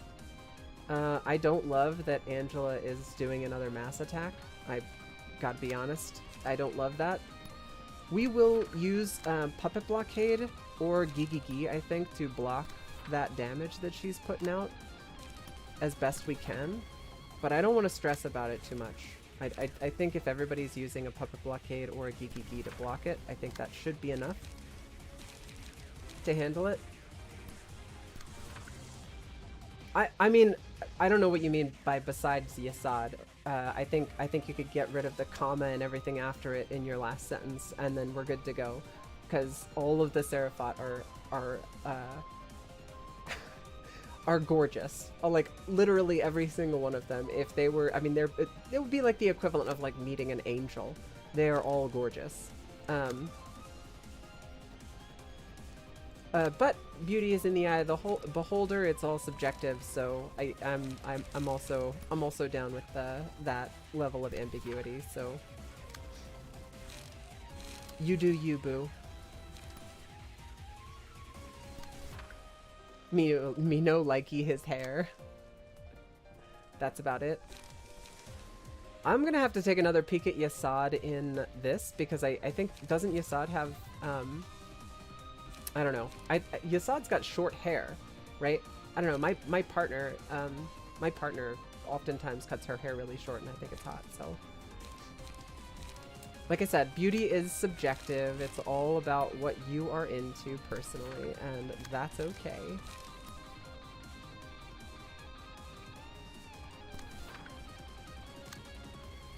Alright, let's see what we can intercept here. That we should be able to take that pretty easily. You're not allowed to deal damage to me. Cleanup? I think cleanup would be nice. We've got all this beefy damage that we can throw out with Des, and I think Des is going to wind up using all of his beef to suppress Angela's attacks, unfortunately. And we've got one puppet blockade left over. Let's just throw it over there. We all took damage. That's not good. Okay. Oh. And only Yujin took the second bit of damage. I love that over the course of this fight, Yujin started off this fight with like 70 damage or 70 health or something like that. And now is at like 180 hit points. 187 on the Yujin build on Doomhauer right now. You just love to see it. That hurt. We don't like that. Des is the one who's kind of just taking all of the hits for this particular attack. Honestly, getting the adds down is so crucial. We got a second one down. We've only got, or a third one down rather. We've only got one add left. Once this next add is done, you should try Giga healing Yujin on Malkuth's floor. It's funny. I mean, what is the benefit once Yujin gets up to max HP? What's the benefit? Oh shit, we're having some forced attacks here. Madness Within, gain +2 power against targets with fervent adoration. On clash lose, deal 10 stagger damage to self. And we're doing 3 to 7, 3 to 6, and 2 to 5. So what we need to do is we need to just make sure that somebody intercepts this attack over here, and then we're fine. I could see how this would be a genuine problem if you didn't have the ability to intercept attacks. I could see how this would be an issue. But we're able to just suck up the attack, so I guess it doesn't matter. And then all other attacks are getting sent in to Angela. It's funny because Des blew his entire load last turn and has only like he had his whole deck in his hands, but he had only like one light left, but is still able to play 3 cards. And that's why this build is OP. It's so good. Some might even say it's the best right now.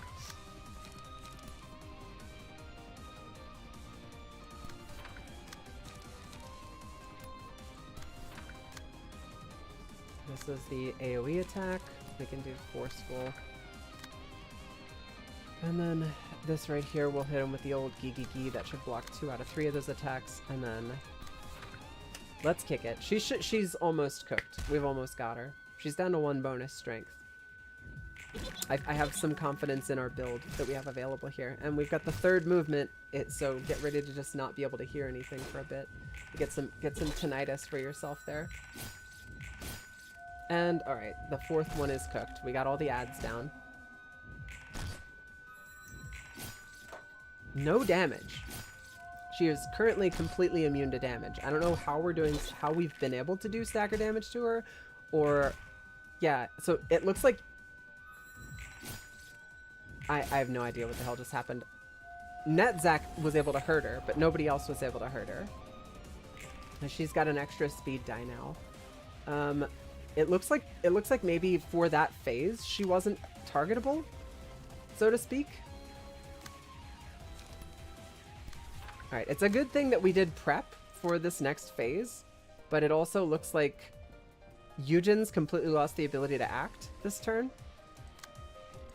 And Des has lost the ability to defend himself in this particular case. Alright, so we're just gonna have to do what we have to do. Some Gigigis and some puppet blockades.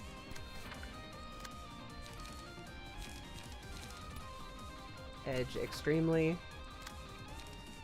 I've got execute is a pretty solid play. I like that for this middle attack here, and then we'll extract fuel to make sure we've got stuff for next turn.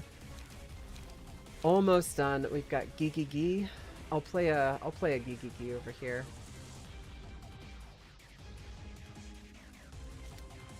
Yeah. I mean, we're basically out of options for this particular character.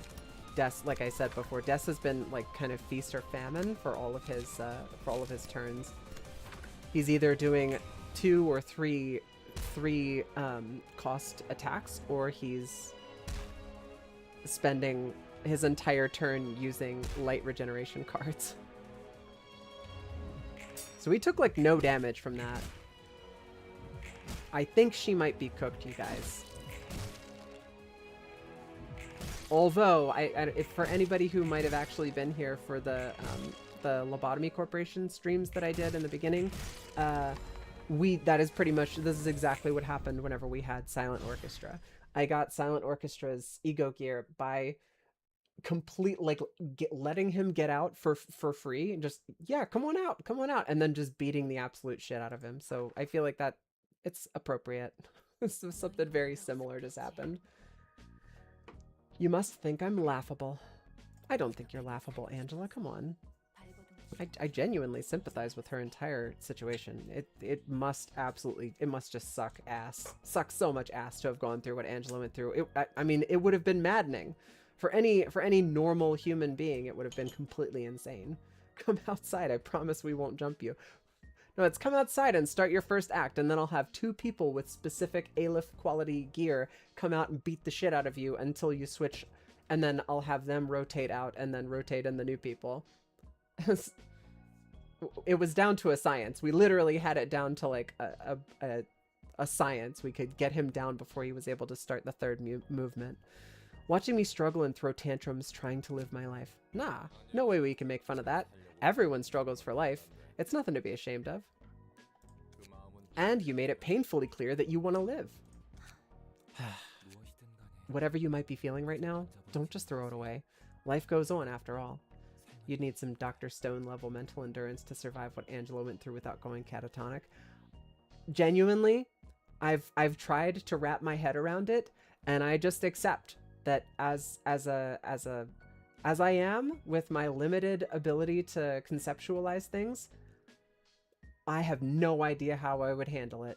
I think I would go crazy. I think I would actually become insane. But I'm just admitting that I don't have the mental framework needed to fully conceptualize that.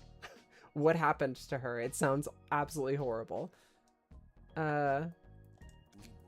We all deserve to turn to the next chapter of our lives. So try to believe that there's always going to be an upcoming page.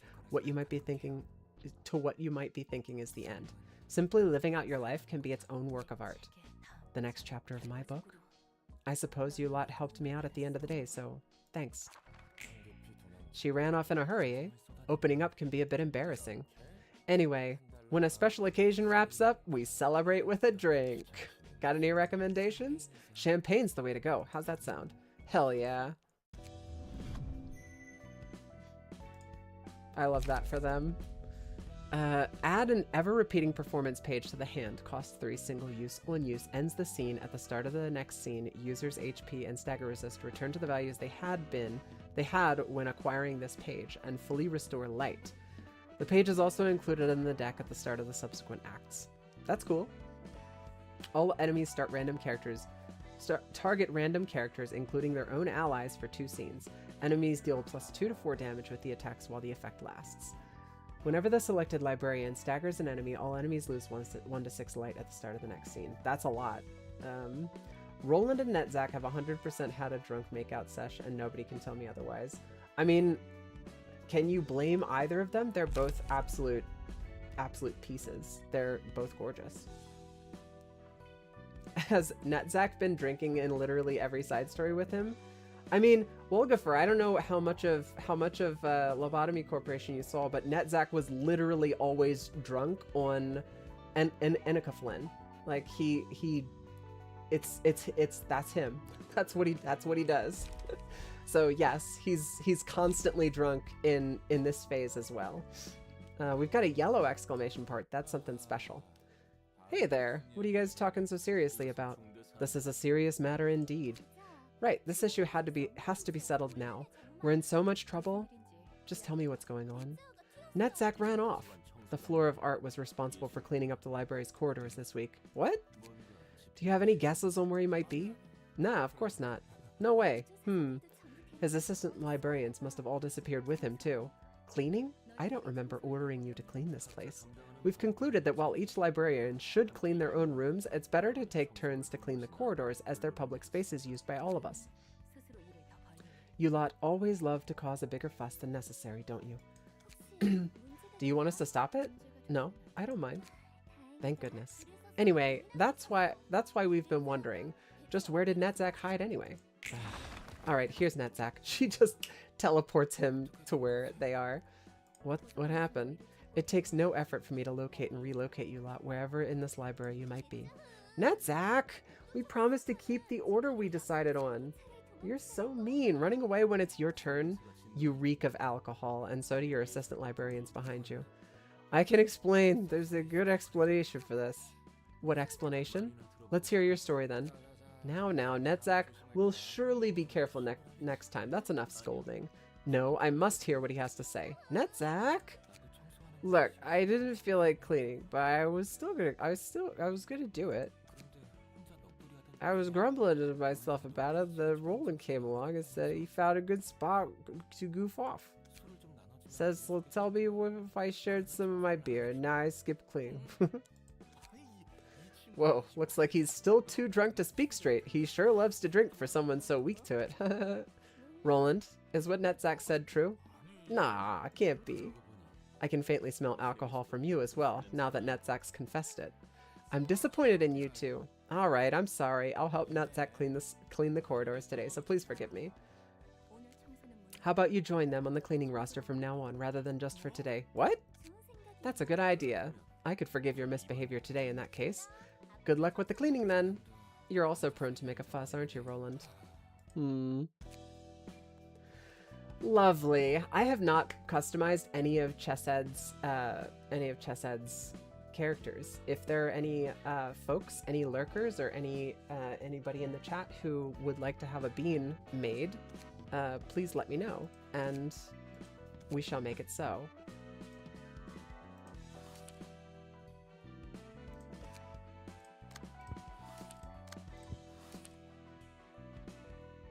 Alright, just some guy existing. You're gonna be on Chesed's floor, so that's just gonna have to be how it is. What do you want? Do you want to be named Guy? You want your character to be just named Guy? How's that sound?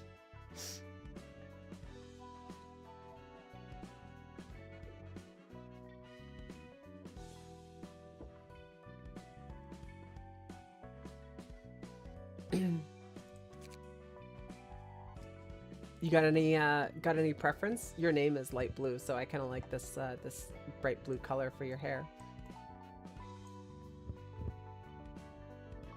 Some guy.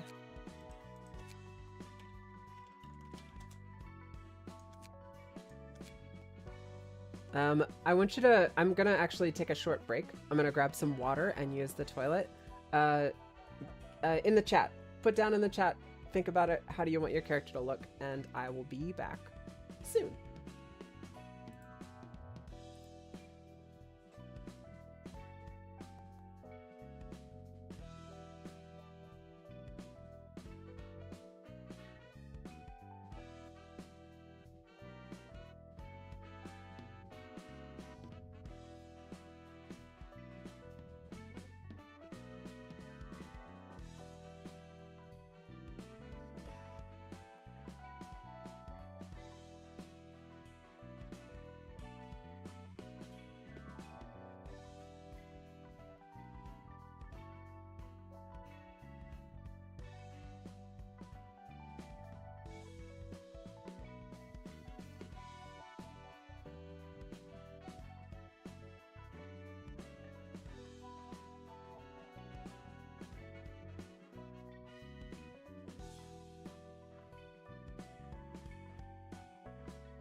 Okay, I'm back.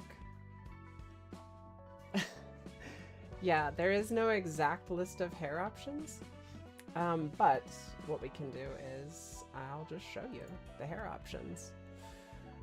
I mean, this is the set. You can kind of also just tell me, like, do you want to have long hair or short hair? Because I can just 23 in the back and get rid of the long hair option. You want bangs or no bangs? You want an updo? Ponytail?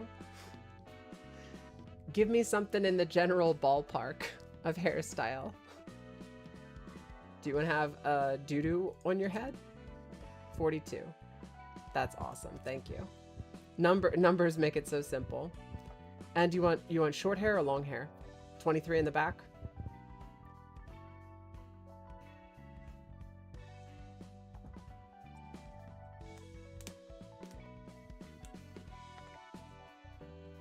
Just like a real barber. Here's the menu. Pick which hairstyle you'd like. I'd like a 42, please. 4221. You got it, boo-boos. And face and expressions.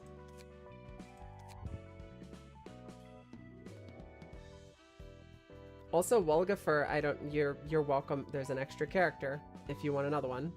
Screw it, long hair time. I love long hair. I like short hair too, but I do love a long mane.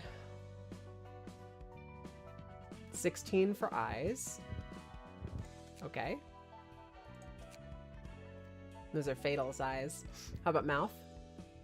Or eyebrows and then mouth?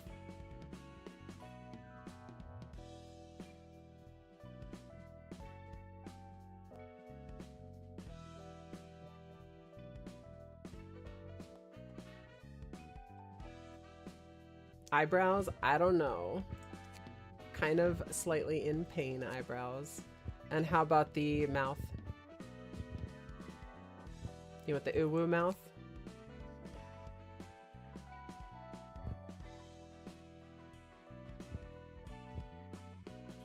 Chewing something mouth?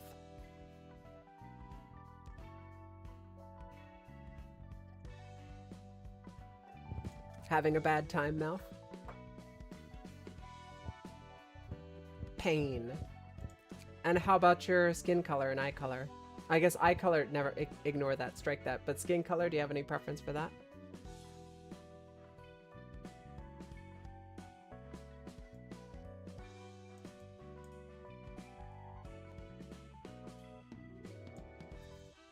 Nah, not really. Okay. Okay, I'll just leave it like that then. Cool beans. And then we've got this person right here that we haven't customized. If nobody else in chat wants a bean, then I shall manifest a bean.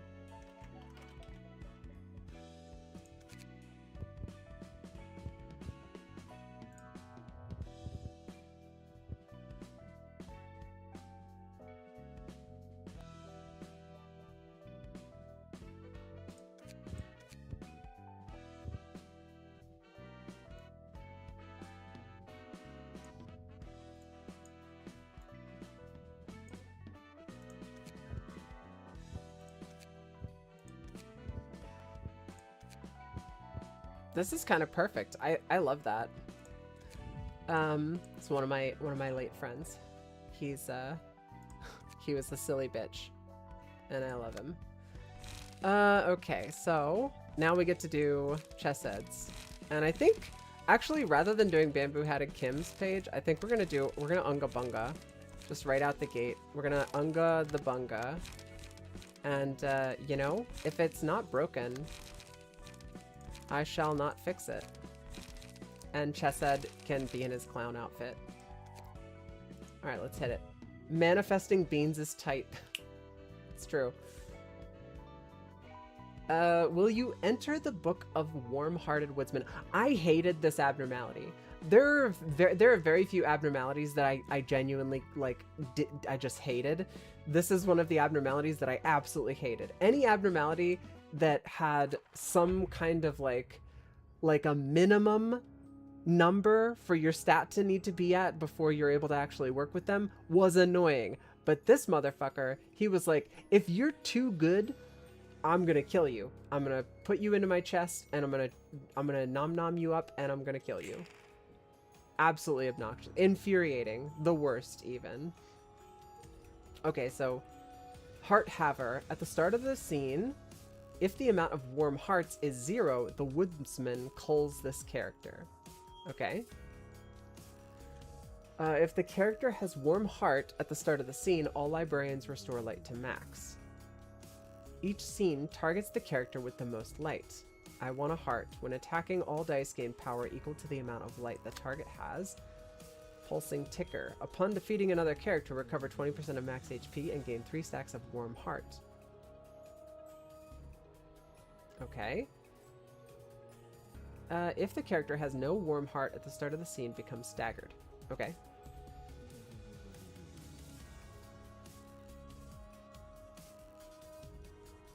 Okay, so the woodsman will literally just... He starts off with 1 warm heart, I guess.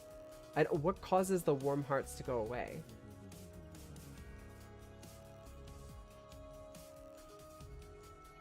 If the character has a warm heart at the start of the scene, all librarians restore heart. Okay, interesting. If the character clashing against this page becomes staggered, kill them instantly. Holy shit. So we can just ignore these though, right? Because like, it does nothing. He just blocks, and we can kill these guys up at the top. We're gonna kill the ads first. That's. I typically like to kill the ads first whenever I do boss fights, unless there's a specific weird encounter that or mechanic that makes it so that that's a bad idea.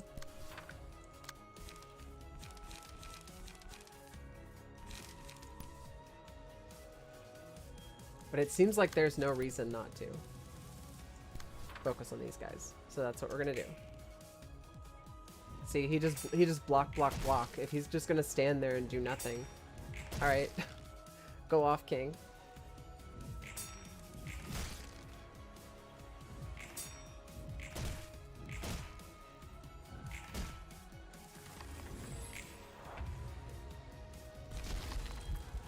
Okay. Now he's got 3 warm hearts. So he did cull one of the thingy-majiggies. Now he's up. Okay, on Clash lose, so that's what we get him to lose his... That's how we get him to lose his stuff. So we're gonna have to make sure that we win these clashes. Okay. It's not great that he's attacking... Like, all 3 of these attacks are coming in the back, but what we can do is we can actually, like, peel him off with some automated movement. And then follow up with a gee. We can use a repressed flesh and a gee. And a puppet blockade. Hopefully that's enough to get him to lose the encounters. Yeah, those are clash losses for sure. So he lost 1 of his hearts.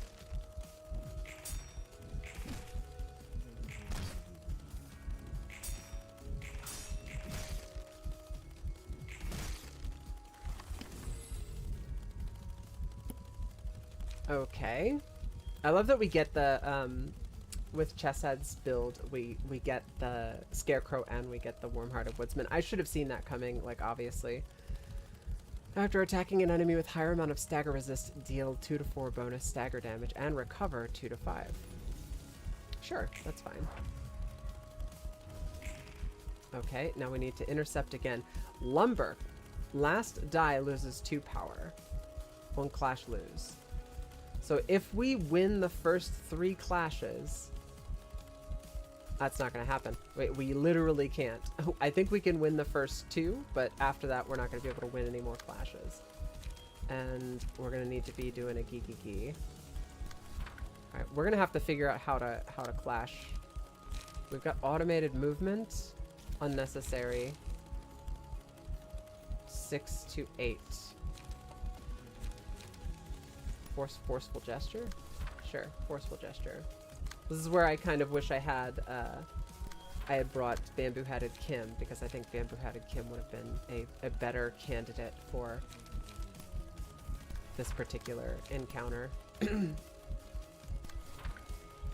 Not automated movement. We want to do forceful gesture. There we go.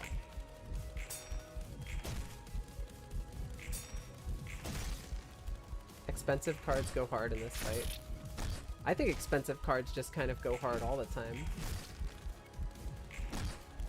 Ouch. We're doing damage to him, but I would like to take out these... For some reason, he still has 3 warm hearts. I don't know why. He's supposed... I think we've been winning the clashes against him, right? So... Alright, I think we need to...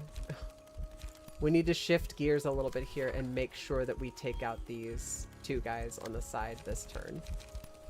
So we've got... Oh, it's... I guess it doesn't matter. We'll just let that guy defend against nothing over here. And then we'll attack the Warm-Hearted Woodsman. A Gigigi is a decent play here against his attacks because it does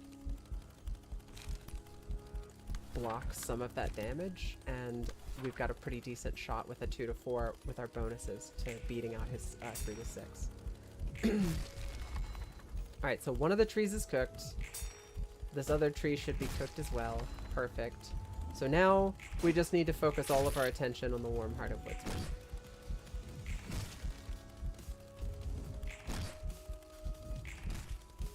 Yikes.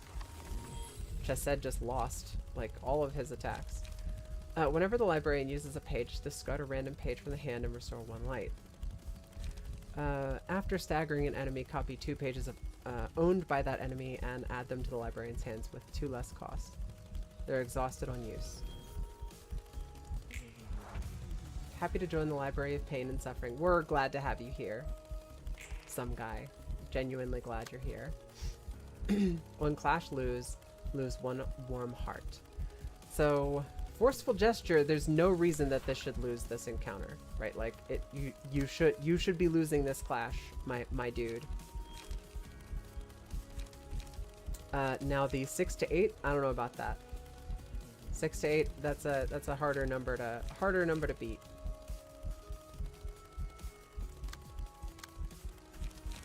I'm looking at my hands, trying to find something that's going to be able to beat it out. Puppet blockade. Repressed flesh. I don't think that's... Like, we can, technically, if he rolls low and I roll high, we can technically beat it out, but I don't like our chances. Bonk him!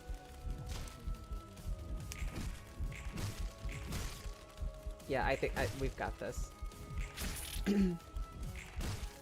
My boss is debatedly hottest male Seraphat. It's true. Chesed's got some beautiful woman energy for sure.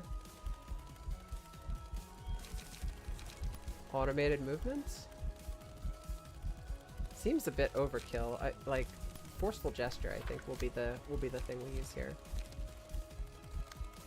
Let's first do a Gigigi and then a forceful gesture.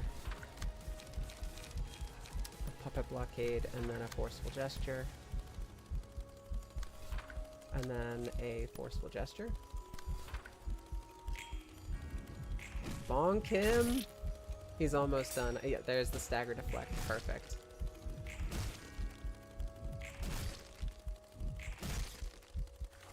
One more hit and the woodsman is cooked.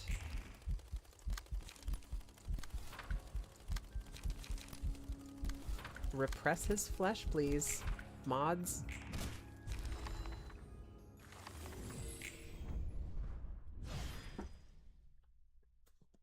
Personally, not super into gore. W Corp's whole shtick kind of gives me the heebie-jeebies, makes my tummy hurt. This place is filled with the scent of coffee, as always. Welcome. Today's blend is Indigo Mountain. Want to have a try? Sure. The tastes of coffee aren't all the same. It's determined by a number of factors, starting out with where it was grown, how long it's roasted, When you stop extracting the flavor, and how finely the coffee beans are ground also play an important part. The acidity and sweetness depend on the size of the particle. It's a pretty delicate drink, huh? I just drank whatever they gave me. Wouldn't you say that it resembles the denizens of the city in a way? A person's identity and values can vastly differ based on where they were born and raised, whether it was in the back streets or the nests, and what district of the back streets it was, along with how rough their background was as they grew up. In the streets of music, you may grow into a loser if you can't strike a single chord. In the street of food and flavor, you might end up being an ingredient. It all depends on the rules of the plantation. That makes sense. Wait a sec. So you're really saying each person has a different flavor? That's something a District 23 resident would say. You haven't been brewing coffee out of the guests, have you? Not much of a romanticist, are you? I'll take that as a joke. The metaphor just bounced right off of Roland's head. I was half joking, alright? Though you never know, anything could happen. The technique of mixing coffee of different origins into a single cup is called blending. Through blending, even a low-quality coffee can be given a nice flavor. Sociology is a lot like blending when you look at it. It's the study of managing a society where all kinds of people are blended together. I guess that works. Chess said, seriously, we had a cannibal chef in the library. Please tell me these coffee beans aren't people. It's true. It's true. See, and when you blend coffee, you pick out the beans you want and filter away the unwanted ones. Unlike coffee beans, though, people have their own desires too, so they try to enter the blending machine they want. They'd rather go to a more luxurious world, in other words, even though they're ground into powder all the same. The city and the nests keep whispering to people all to get the good beans to come over. They want supplements to delicately complement the grandest and most unique flavor. I understand this sentence, but it is a mouthful. This is where you can find the true value of life. They make a parade of the nest dwellers, prosperity and comfort right next to the miserable scene of losers who were filtered away. That's how everyone is deceived into selling themselves. Even if it's a facade, it's true that life in the nest is miles better than life in the back streets. Is it really?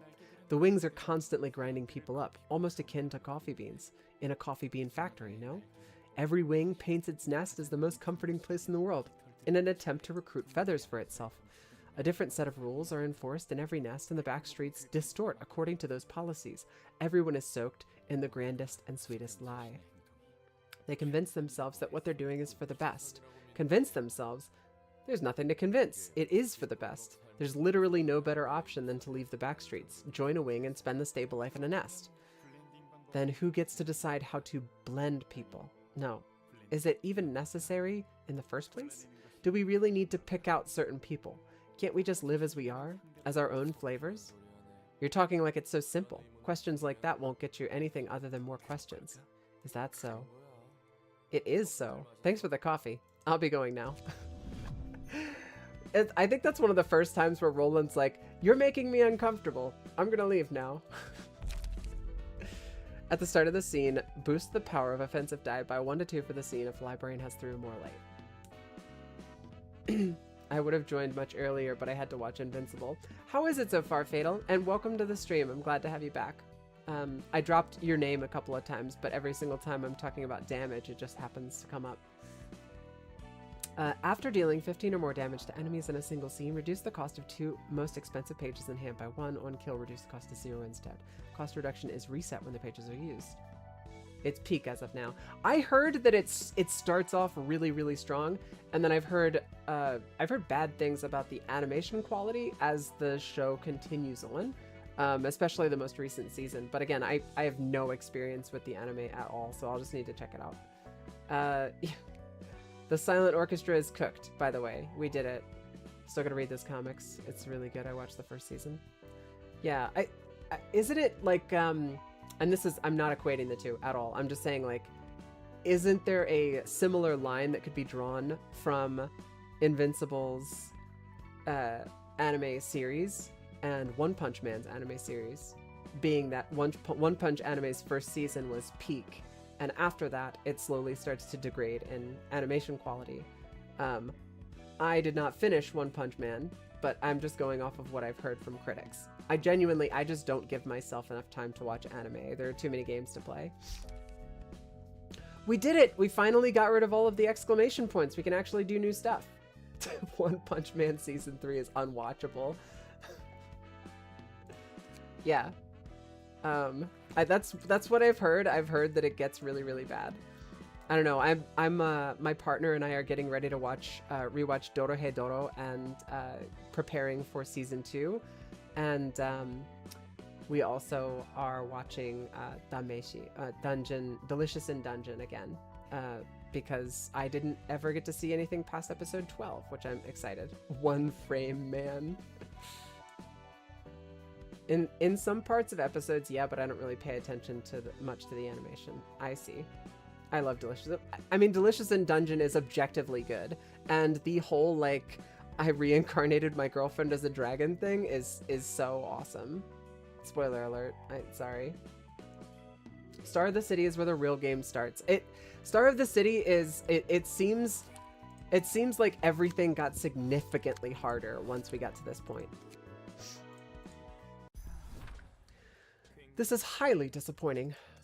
I'm sorry, Sir Arigala? Argalia? Argalia? I was so sure I would find an answer if I came all the way here, but no, not a single soul here has a lead. What did you expect to see in a shabby fringe of the outskirts? The red mist began harnessing that power of hers after this place had become her base of operations, no? We don't know anything about the red mist. We were just taking shelter in an abandoned laboratory. They had to have left something here. Don't you have any guesses, my friend? The monsters are about to come. Please, let us go now. You've had enough. You folks aren't helping at all, sadly. It's the blue twink. The most fuckable twink that ever existed, for sure. We already told you that none of us know a damn thing about this facility. Why won't you listen to us? You'd better hurry up and recall useful information, friends. This is driving me crazy, too. It's the torturer who's like, this is just as frustrating for me as it is for you. Following her charming voice, I dropped by every little venue I could guess to be relevant. I searched every nook and cranny for hints. In the end, L-Corp, the library, and this used-to-be lab were the only 3 candidates remaining. They're coming. They'll be here any moment. They'll come for us if you don't close the doors. The pianist who showed up in the middle of the streets. It took my sister. I couldn't be there as it happened, unfortunately. Upon my belated arrival at the scene, all that greeted me was the grand piano with its performer gone. My sister had become one of the many keys and strings of the piano joining in the last performance. What she had become was utterly indescribable. Not because it was horrible, no. Rather, it was just too beautiful for words. Outskirts Resident 6. Ah! Can't you hear the sound of clockwork? They're coming! I suppose it's my fault for letting my dear younger... He's just standing here, like, musing over the past as the people are pleading, panicking. I suppose it's my fault for letting my dear younger sister marry an imbecile. I couldn't stop her. Throughout our lives, we could never quite understand each other. Our hearts were too far apart to keep each other company. It was throughout the performance that we could finally see the feelings of one another. I shivered with pain and despair for losing my naive and adorable Hoyden. Bro's just saying shit. He's just talking. I mean, I do think that, like, if you get to be a fixer, like a color fixer, you are quietly insane. And looking at what once was my sister, I trembled from the enticing melody it created. That's when my eyes were opened. I could see it. I could envision what I can do for her. They're here. Wings, have mercy. Playing a gorgeous melody, a never-ending dirge in remembrance of dear Angelica. A gentle voice whispered to me that I shall be able to reenact that glorious performance. I wandered around, following her advice, but I couldn't find a definitive answer anywhere. Ah, it's them! Clockwork Teeth are here! Everyone run! Don't let them take a single strand of hair! No, I didn't come all the way here to see some sloppily made creatures. Pluto, Eileen, yes sir, Argalia? Argalia?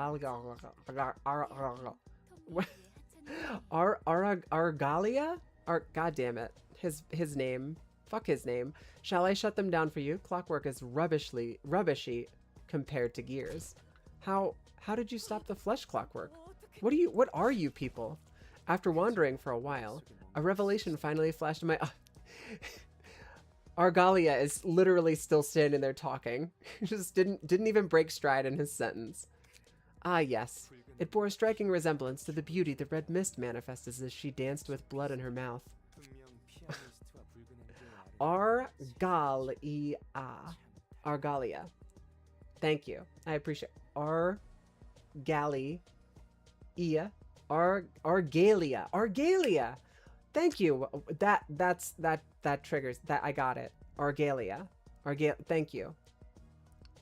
Pronunciation is important, but it is difficult for me sometimes to pronounce names. I was really bad at it whenever I first moved out to Japan with Japanese names, and then I learned a bit of Japanese, and now they're super, super easy to pronounce. But like, I stumble anytime I have to pronounce somebody's Korean name or Chinese name or like other Asian names. I thought it was more like how I typed it. Argalia or Argalia. This would be a tomato-tomato situation, I think. You could probably pronounce it either way. I mean, you would. It's like you'd have to hear how he pronounces it. The pianist and the red mist showed vastly different colors of elegance, yet they were so alike at the core. At the core. Give up, pals. He's worse than the monsters. What a shame. I've got nothing. This invitation is the only lead I have now. Eileen, care to lend me a few of your sheep? As you wish. Are you sure you don't need our company? Don't worry, I'll be back in no time. It's not ripe yet anyway. How about this? I'll use it interchangeably, both ways. Argalia and Argalia. I'll use it both ways. That way we're being fair and we're being balanced. Pluto, stick around for a bit longer and see if there's anything noteworthy here. But of course, sir. His two buddies have got to be distortions. I'm 110% sure. And one of them seems oddly familiar now that I think about it. Is it just me, or is there a hint of sadness in the blue reverberation's face? You mean the blue sicko? He's just lost from the shock of losing his sister. The pianist caused tons of people to part with their precious things in one way or another, but he in particular had to lose it in the worst way possible. When someone as powerful as him goes completely wacko and starts pillaging everywhere, there's literally no way to stop him. He said his sister was named Angelica. That sounds similar to my name. Well, yeah, I'm guessing they mean the same thing. By the way, what were those entities they called clockwork teeth? Are they the creatures of the outskirts?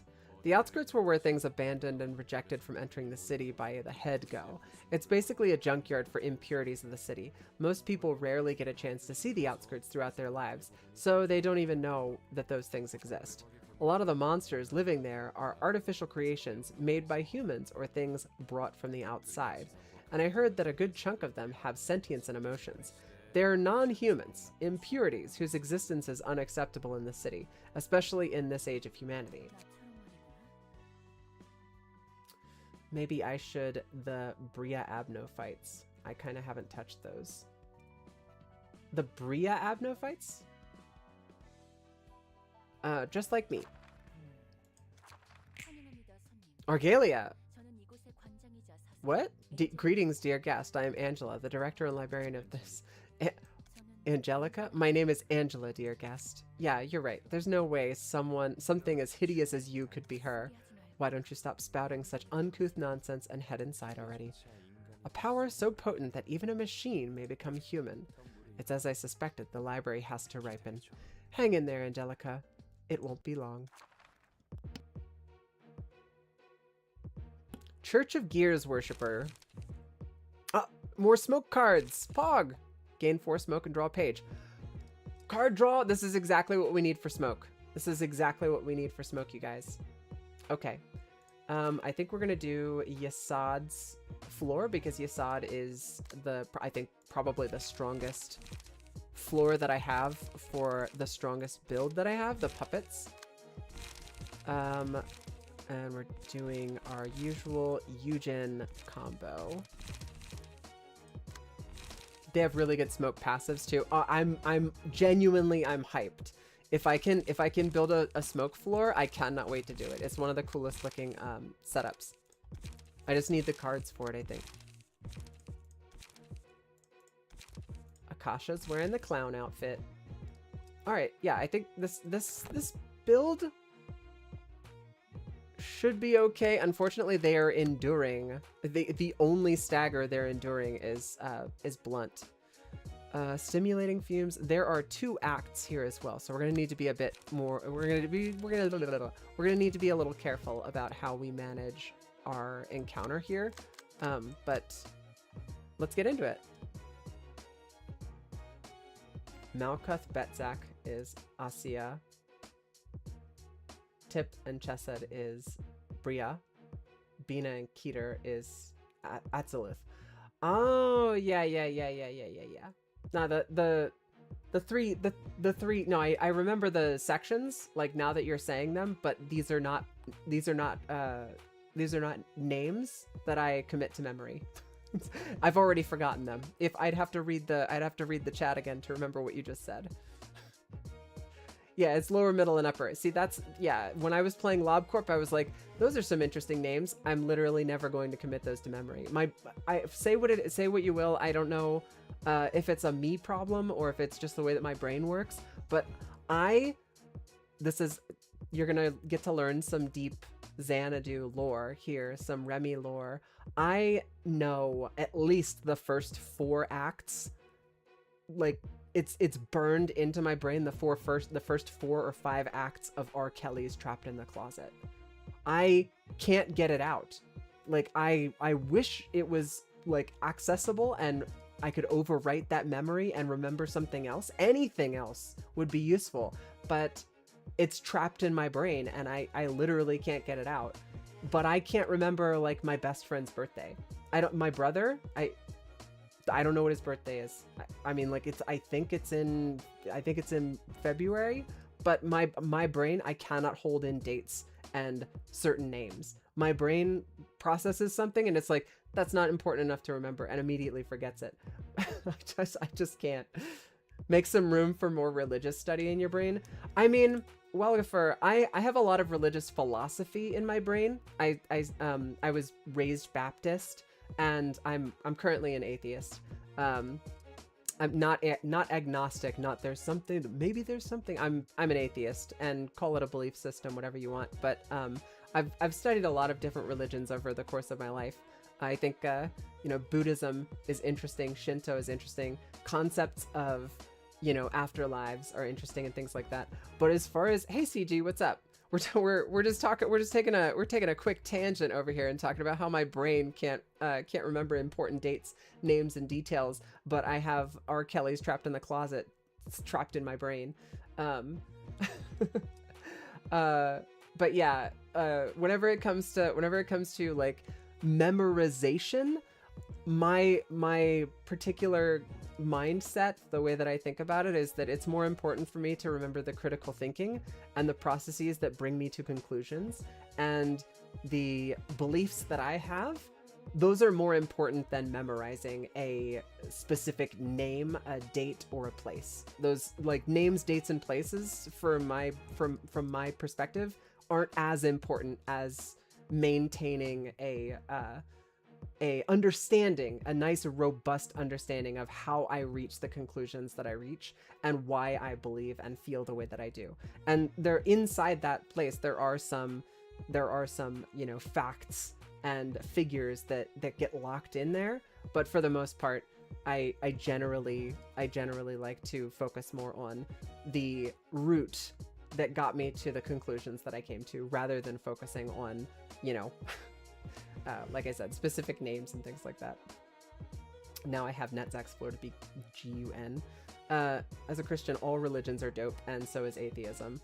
I mean, you might be the first Christian I think I've ever heard say something like that. My mom keeps telling me to repent, and the end is nigh. So, yeah, this is one of those things, everybody handles religion differently. It's why there's over 40,000 different denominations of just Christianity. Everybody's got their own take, and you are perfectly entitled to your own take. I'd be happy to chat about it, but probably not here. If you ever want to engage me in conversation, you can hit me in the current events section of our Discord, !Discord, to find it. And we're getting back into the video game now because I want to make some progress and I want to start building a smoke deck today.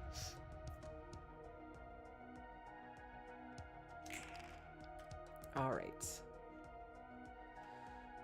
So we did take a look at their cards, and a lot of these cards seem significantly stronger than the other smoke cards. The other smoke cards felt like a piece, maybe a quarter or half or like 40% of a particular puzzle. I love smoking, give my librarians lung cancer. Smoke decks are pretty top tier. I didn't know that. I don't know where the ceiling is, so to speak, but what I can read about them, they seem pretty good. This right here, gain 4 smoke and draw 1 page, seems really good. 9 to 19, that's a tough cookie to crack. That's a big number. And we don't have, I don't think we have anything that's coming out the gate that is going to be able to match that, especially at a 6. We're just going to need to eat that as best we can. So I think Forceful Gesture is going to be as good as it's going to get, unfortunately. And then we can follow that up with a Puppet Blockade. We've got this 2. Okay, he's getting to, or not he. Sorry to misgender breakfast. They're putting pounded over here, getting a 9 to 19 coming at them twice. I think we can come in here with Extreme Edge. We're not likely to succeed in this clash, but we can give it the old college try. We could also do a Yield My Flesh. We're definitely going to fail, but we get Acclaim Their Bones. It's not bad. What's free damage? Lung cancer? Not Pog. Yield me flesh to claim their bones. Yeah, it's kind of what I'm thinking, but unfortunately, like, we are going to be taking 9 to 19 damage from that hit. And I don't like that. I don't like that. I don't like it one bit. I think we can do a repressed flesh in here. Puppet Blockade. So we can get some regen going. I do like a good repressed flesh, and then a Puppet Blockade, and then we can automated movement. No, that's not what we want. We want Forceful Gesture. Bonk that guy. Bonk him. All right, let's see how it goes. Hit him with that YMFTCMB. Now I'm gonna have to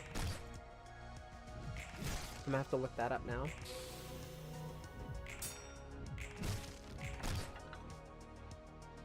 I've seen that before and I can't remember what it's from.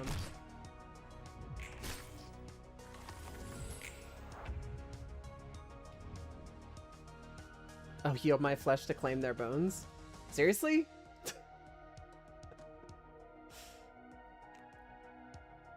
See, I googled it and I got Young Money Entertainment.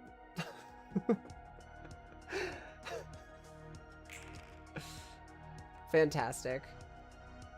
I'm here for it. And you know what? I know we've got to claim their bones. We've got that claim their bones. Inflict 5 paralysis and 3 bleed next scene. We can't use it yet, but we do have it. We could edge extremely and draw of the sword. If target has 2 or more smoke, all offensive dice on this page gain +1 power. We do have 2 or more smoke, so I think we're going to try to intercept that with somebody else. Let's see, we do have the juice to do Forceful Gesture. Just want to go once over these guys real quick and make sure that none of them are going to be able to pound my proverbial pudding.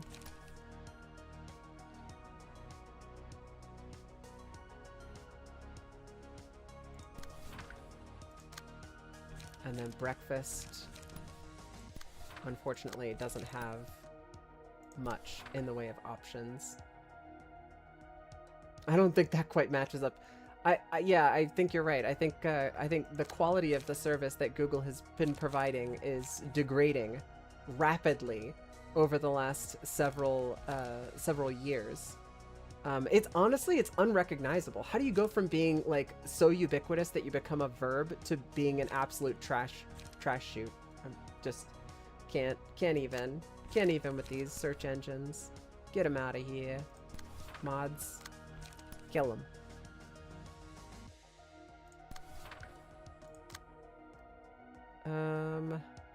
This is being countered, right? Why is it not counting as a... Oh no, never mind. That's why it's not. This guy rolled a 6. Boundary of Death?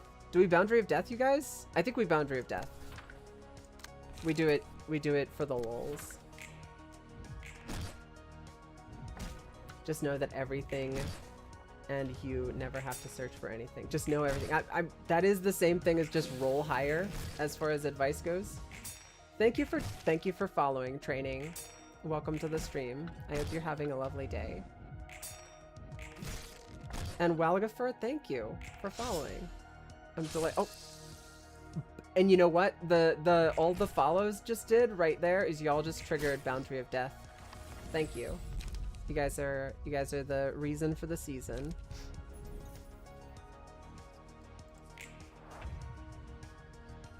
Boundary of Death almost just killed that guy. You love to see it, honestly. Okay, still can't claim their bones yet. Still not claiming anybody's bones, but we could slay. We could slay. I think slay would be fun. I think we're gonna slay. Execute is pretty strong, but it's not that strong. We're not 9 to 19 strong with execute. We're going to take this damage. That's just going to happen. The best I can do is try to mitigate that by using something that's got a block on it. We can absorb some of the damage before we actually get smacked. We've got a 4 to 8. And I think that's what we'll do. And that bonk should kill that guy. Now we've got a Forceful Gesture we can throw down on this guy. It's that easy. Hod in chat. That's true. Training Seraphat is basically Hod by any other name, right?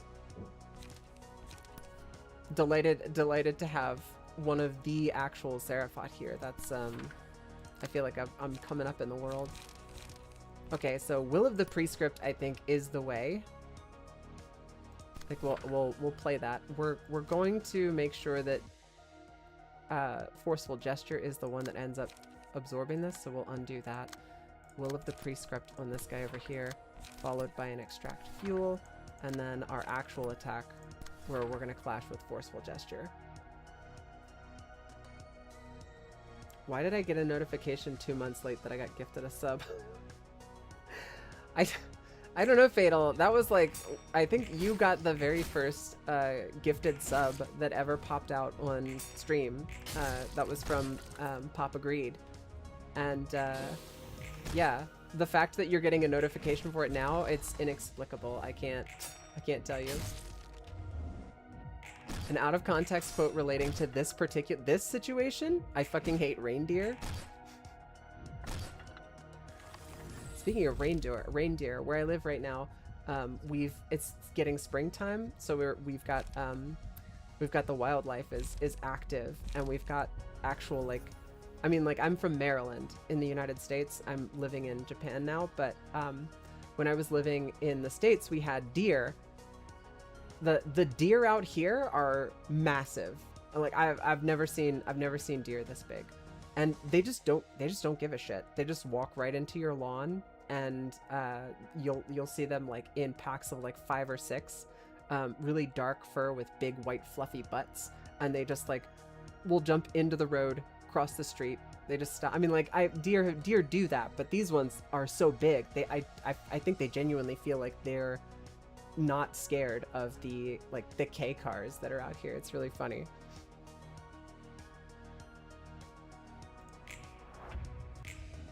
This group of enemies is scary. They are doing a shit ton of damage to me, and they just keep coming out with that same attack. It really hurts. I don't like it. I don't like it one bit.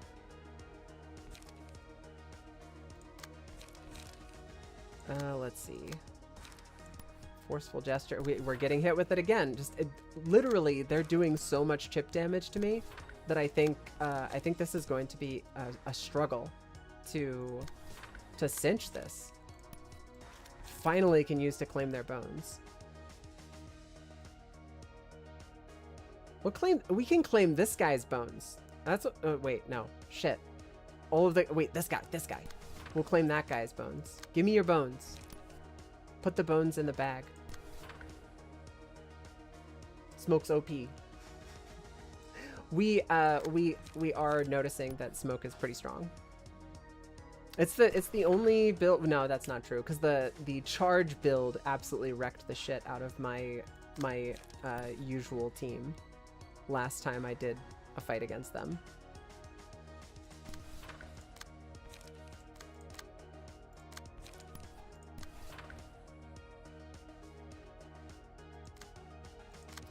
Who do I absorb an attack with Boundary of Death? Because three of these guys are doing Vapor. God, I want that card. That card is so good. I want that card so bad. Give me that card. Put the card in the bag. Alright, we'll do Boundary of Death over here, and to overcome Crisis over here. And we're out of light. We did not roll high enough. Bonk.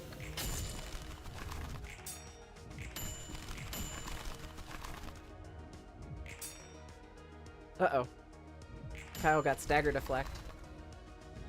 deflected, rather.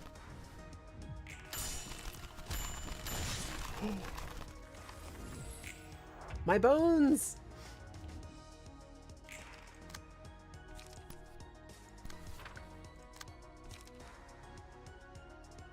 Genuinely, these guys are still alive. I can't even with this shit. How are they still alive? Die, please. They're so strong. Why are they so strong?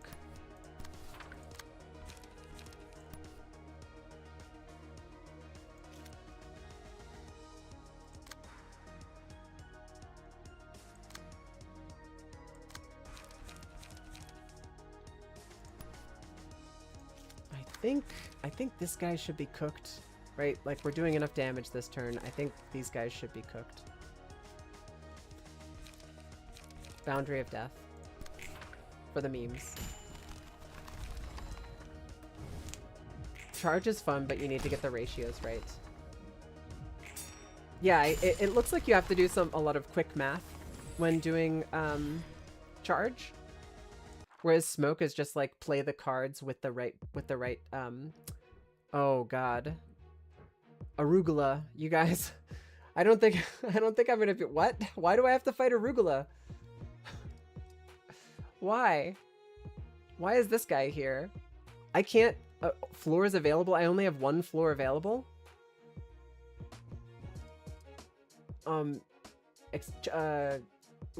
Waiter. Excuse me, waiter. Check, please. Take no damage from ranged combat pages. At the start of each scene, exhaust all pages in hand and deck. Add new pages to hand. Their cost becomes 0. Because he accepted the invitation? Yeah, I know, but like... he has no pages. How hard could he be? That's... what? That's not what that means. Scout. Inflict 4 bleed next scene. So I'm going to ignore him, and I'm going to focus entirely. I'm gonna do all of my attacks are gonna be focused on the guys in the back. Yield my flesh. And Will of the Prescript.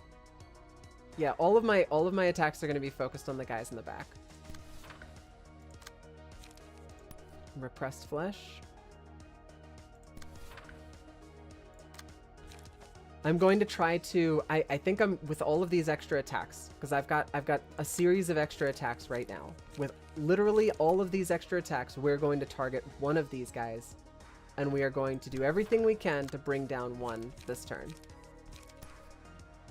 Oh, every single attack, we're gonna just throw everything at this one guy.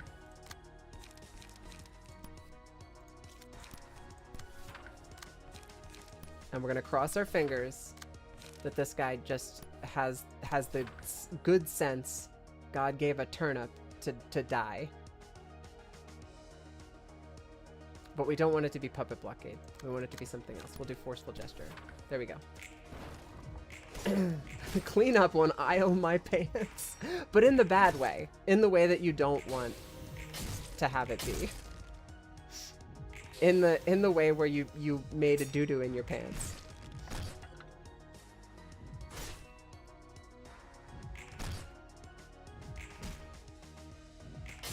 Kill this guy. Come on, everybody kill this guy. Oh my, Yasad's almost dead. Yasad's got 1 hit point left.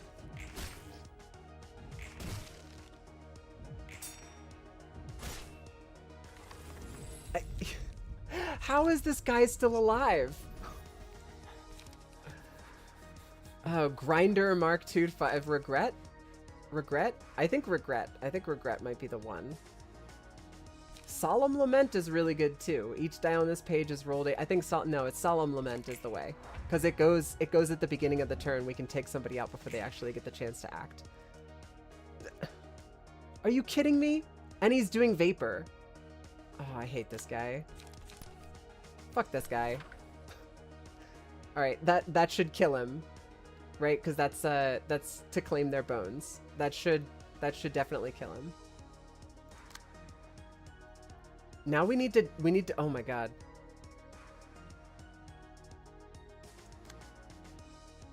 Unrelenting. Upon taking lethal blow, reduce all incoming damage, including what activated this passive by 25 for the scene. Activates once per act. He's got Mind Hauler on him? Zwei Swordsmanship, Liquefied Flesh. Slash stagger damage. Hey Cosmic Slime.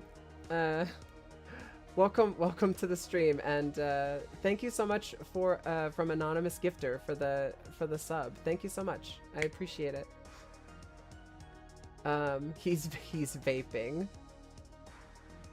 When using a combat page with one non-counter die, it looks like he's an absolute beefcake. I don't know how I'm gonna deal with this guy.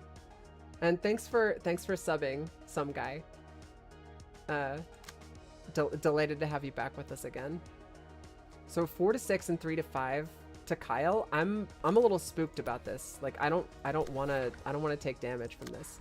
I think we'll use a Gigi on it to try to avoid taking some of that damage. I'm spooked. Oh no, I got gifted.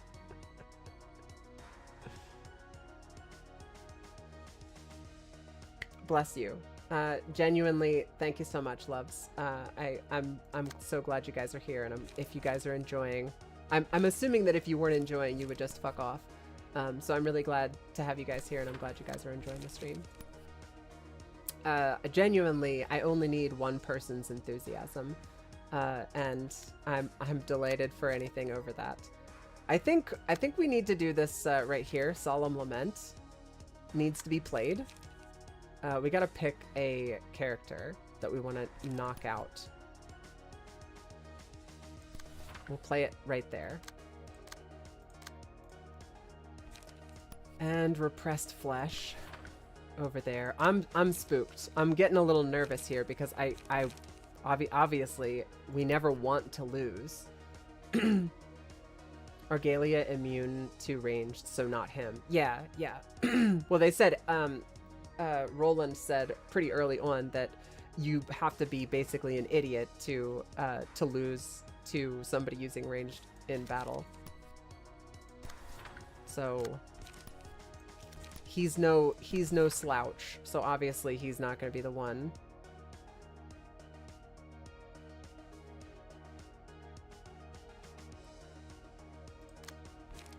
And I think Will of the Prescript to give ourselves some more options. Yeah, and we've got to claim their bones is up there on that guy. So he should be cooked. And it did take literally everybody attacking this one guy to bring him down to 2 hit points. So the odds of him actually getting taken out by that are pretty low. Oh, that's right. We used Solemn Lament. Oof. Yikes.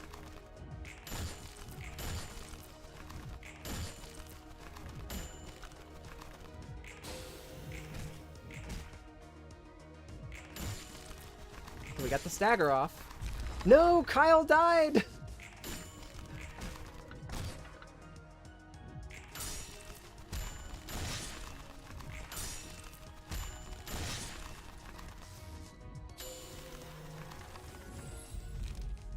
Holy shit. Oh, God. My tummy hurts.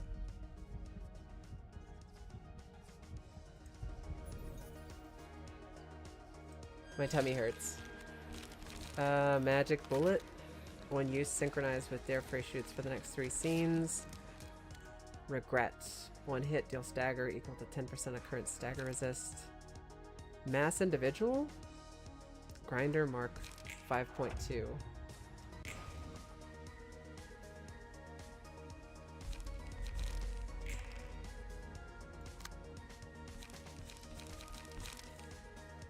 I guess we do Grinder. It's Mass Individual. Shouldn't that should go out to everybody, right? Unbelievable this guy managed to survive.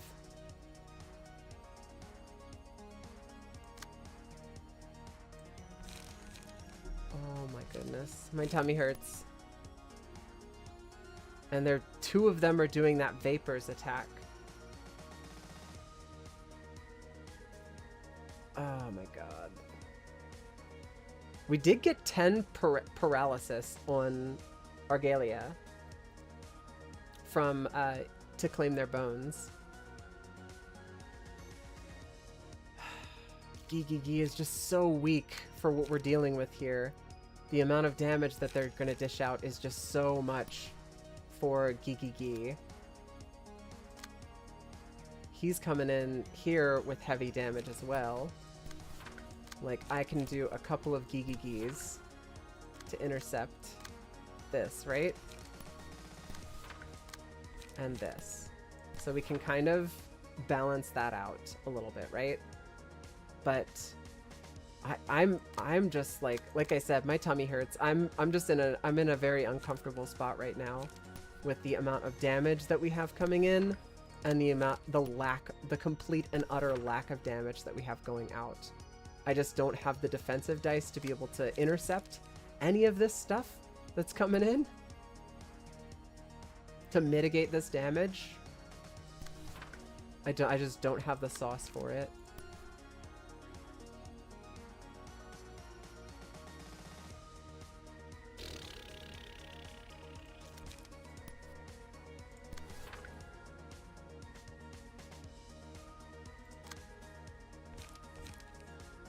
I could yield my flesh, but it's not strong enough. It's not enough.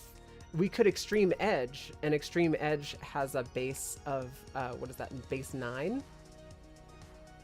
It might be a base 10, but we have 6. 30% more damage, stacking up to 10. Dice power +1 if the character has +9 smoke. Lose 1 smoke at the end of each scene.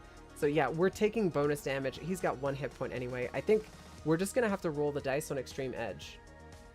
I don't have the defensive dice either. That makes 2 of us then. We're both in this spot together.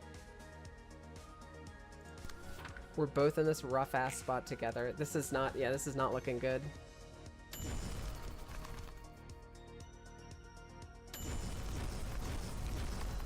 What's one guy died?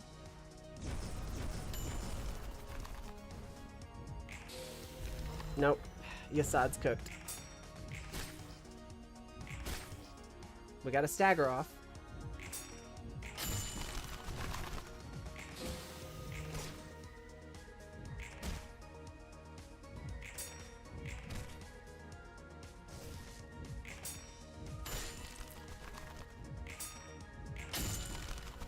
My tummy hurts. Or one of these smokestack boys is staggered.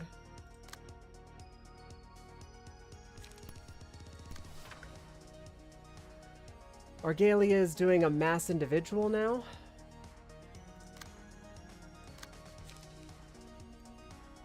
But Solemn Lament is up. I suppose we use Solemn Lament to take out this guy. This guy only needs to be gently convinced to lay over and die.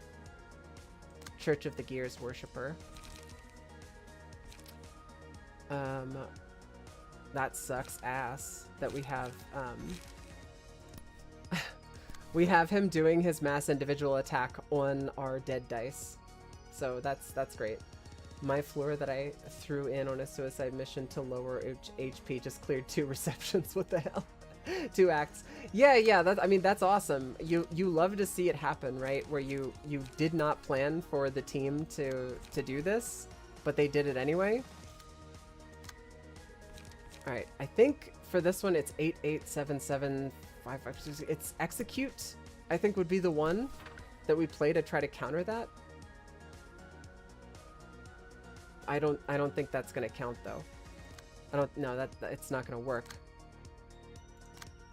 Shit.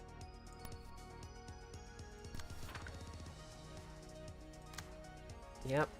We're gonna forceful gesture and just hope that we don't fucking die. Big yikes. Big yikes. 8 to 13, and then just a ton of defensive die. He just gets to defend all the live long day. I hate that. I hate that for me.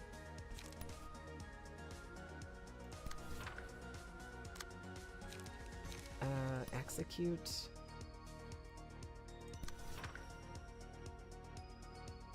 This guy doing a 2. We're gonna have to intercept this guy.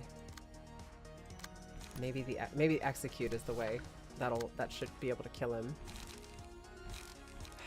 Boundary of Death? Do we Boundary of Death? That's the play? I think that's always the play. We're gonna bod. Let's bod this guy.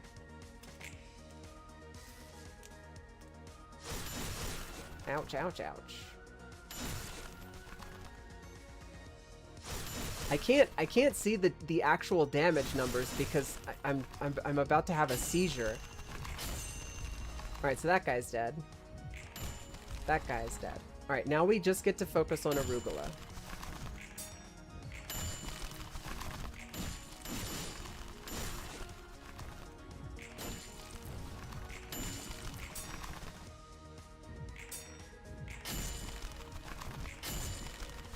I can't believe that they put this guy as like an actual fight that we have to deal with here, and we're only allowed to use 1 floor.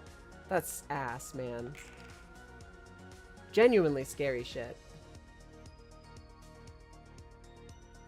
8 to 13. Grinder's mass individual. That's not gonna.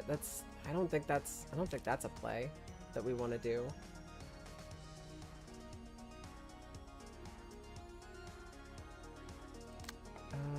Repressed flesh. Let's see what we can do here. 8 to 13. That's gonna hurt. But with repressed flesh, we actually have a pretty decent shot of dealing damage past that. We'll intercept the scout with that. After that, we've got Execute we could use. Here, that'll be able to deal some decent damage. And we could do Puppet Blockade to give us some light restoration, but we're gonna overwrite this attack. We're not gonna stick with that. Forceful Gesture, I think, would be our bonk attack here. And then we follow everything else that we have up on this last page. 8 to 13. That means Akasha is going to be taking the brunt of the attack, but that's perfect because we want Breakfast to be able to bonk freely.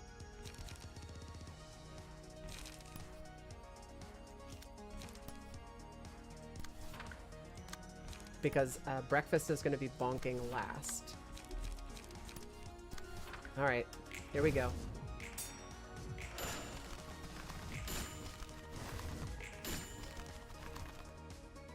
I think the only reason we're not dead at this point. Wait, we did it! Yes! Oh my god, my tummy still hurts. I'm still super anxious about that fight. Argalia freaks me out. Okay, that guy's way too scary. He freaks me out. Okay, yeah, we matched that guy's meat. Congratulations, you've got 2 floors. Crap, we lost him. We couldn't get a proper book out of him either. I really wanted to take a peek at that lunatic's mind for once. Do you need that person's book above anything else? It's for personal reasons, to be frank. The blue reverberation seemed to have been after the red mist. Then perhaps a book of the red mist could lure him back here again. I appreciate the thought, but how exactly are you going to do that? We know the original red mist kinda doesn't exist anymore. About that, we might have a way around it. Say, the blue reverberation said he lost his sister to a distortion, right? Is he aware that I was the cause of that phenomenon? He's no ordinary guy, so it's possible he's noticed it. Then the blue reverberation's goal may be taking revenge on me, perhaps. No, rather anyone who lost what they found precious to the distortion would resent me once they learned I was responsible for the phenomenon. A Book of the Red Mist does sound pretty epic. It was my favorite fight in Lobotomy Corporation. Well, maybe. Do you regret it or anything? I'm not really sure. All I can say for certain is that it's not exactly pleasant to know that the resentment against me is growing. Even then, it was ultimately the fault of the one man who trapped me inside for eons that the city came to suffer. I feel much better thinking about it that way. I don't care if the blue reverberation wants vengeance or not, but it's one of the many clashes between my desire and the city folks' desires. Right, you are. That's that, and this is this. There's my boy. Religion, huh? This floor smells like danger. Roland! That's perfect. Religion, huh? This floor smells like danger. So, you've come, Roland. Hey, Hakma. I'm Roland, the guy who's going to be bringing books here from now on. And you double as Angela's servant. Yep, a servant I am. You seem rather content with your occupation. It's not about satisfaction or anything. I'm just doing this because it's the only other option's death. You aren't exactly fond of me or Angela, huh? Judging from your overbearing attitude right out the gate, I have no obligation to treat you ilk with any courtesy or greeting. Any faith I would have has long been crushed. It's true, poor Hakma. He was the last one to break, and I would say, like, if you are one of the last sycophants to be following a dear leader into insanity, if you're the last one on the line and you end up giving up, you probably are going to give up the hardest. I bet you'll make good friends with Yasad down here. I dedicated my entire life to fulfilling the wish of a single person, and Angela stomped on that wish. Got it. Plus, you probably loathe me as well, since I'm her full-time assistant.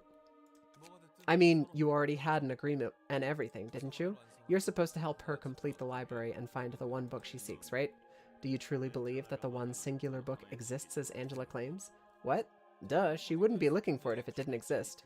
Indeed, she firmly believes that the invitation will lead her to that book somehow. Then let me ask, how could you put your faith in the invitation and Angela so easily, including her promise to give you freedom once her goal's been met? Well, I mean, obviously, the library is expanding as a matter of fact, and Angela and the other librarians are slowly changing too, yeah? So that is the basis of your faith? How preposterous. What's your point, old man? Just bring me more books. I've spent much time in boredom until now. 2 assistant librarians awoke. And we've got an upgrade to Roland's floor as well.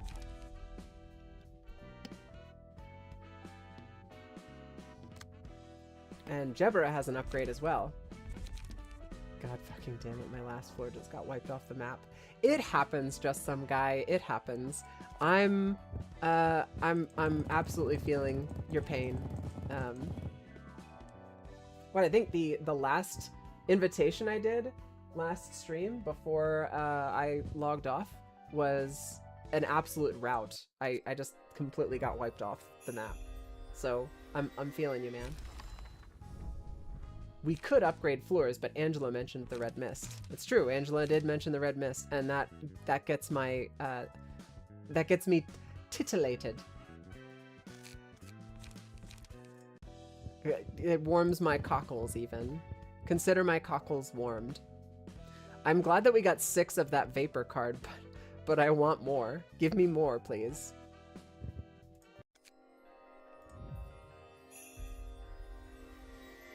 I had done so good. It happens, man. Like I think it's really important, like if you do end up taking a big L in this game, take a break if you need to. You know, you can come back to it and tackle it another time.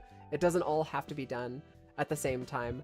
But I will say, like, for sure, it seems like little by little, just by playing, you get more experienced and you figure out what cards are working for you, what cards aren't working for you, and you can start to exchange them in or modify some decks that you have. And you know what? Like, this is not how I play personally, but there is no right way to play the game, right? Like, I play without Googling anything, without looking anything up. I pull in some assistance from like one specific person, and I mean, like, I think CG can attest to this. I get obstreperous whenever somebody tries to tell me how to play. So I genuinely, like, this is how I like to play. But if you're struggling on a floor, go look up a meta guide for the position that you're in. That'll help you get past this. If you love the game and you're enjoying the game, but you're hitting a point that's particularly stressful or irritating or difficult for you, you know, there's absolutely no shame in using a guide. I've done it before. And yes, Walgfur, yes. Smoke break, or not smoke break, I quit. But smoke deck time, yes. Doing that already. Hey, you know what? Then you might want to just hold your mouth just right. Sometimes literally you just gotta roll the dice again. You know, you get some bad rolls and you get some good rolls. Just run it back. I believe. Now, I don't think I can do this encounter because we need the Book of a Warp Cleanup Crew. We're gonna have to go back and do this one again in order to re-engage. But it's smoke deck time. We're gonna build a smoke deck. A couple of smoke decks, probably. So let's head over to our handy dandy key pages. And one of the things that I think I'm going to need to do to actually make this happen is I think I need to actually go back and do this again. The section with the 3 smoke guys, because I only got Mii's page. I got one of Mii's page, and these are the pages that have the speed. So I think I need to go back and do invitation before Star of the City inside the Urban Nightmare category. I'm gonna have to do this again. And like I said, it's unfortunate. It's not necessarily something that I want to do, is go back and do these again. But if I'm gonna build a smoke deck, we need these Book of Wang, Book of Jin, and Book of Mi as base sets, and we just need them. So I gotta go back. We're gonna run it back. And we'll get more smiling face cards along the way as well. So, and I think I'm just gonna use I'm gonna use this deck over here. Wait, I can't. Oh, I can make Yasad not come. I can just leave Yasad out of the engagement. I don't think I'm gonna do that though. I think what I'm gonna do is, because I don't want to put Fatal in the outs, I'm gonna take the Emma's page here, and I'm gonna give it to Fatal, and then we'll bring in, yeah, Yasad, Fatal, Kyle, and Breakfast.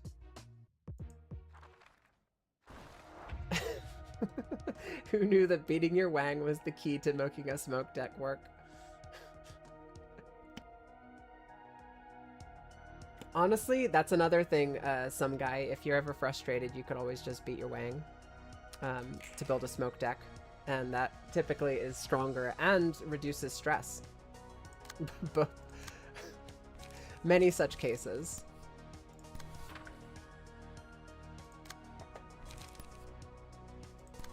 Okay, that's a 6 to 19. That's scary. We're gonna engage in that case. I'm running a smoke deck. Oh, are you? Do you have access to cards that I haven't seen yet?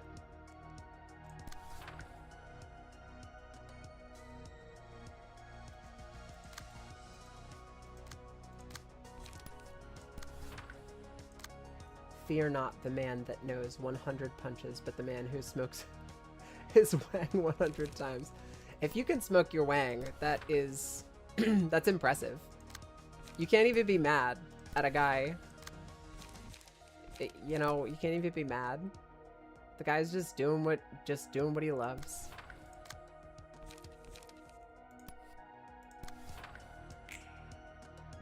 General receptions. Okay, cool.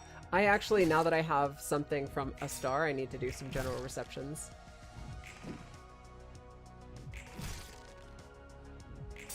Dagnabbit. The guy successfully dodged my attack. That's not cool.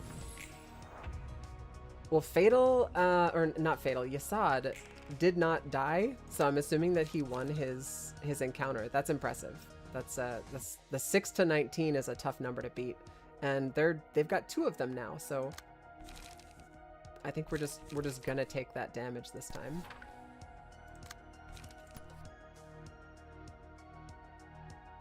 Could do a repressed flesh.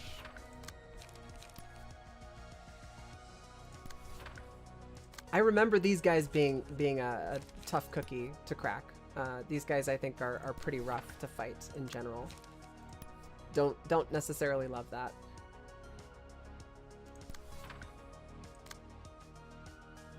I've been sticking to the far right path, and the fights past the first suck solely for the first phase.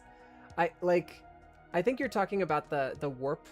I mean, that was the last one that we did last stream before I hopped off.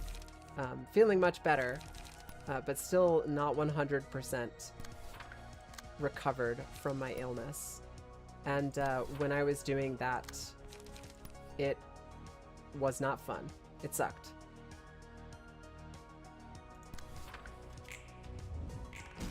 Far right path on SOTC is the easiest, but it's not easier by much.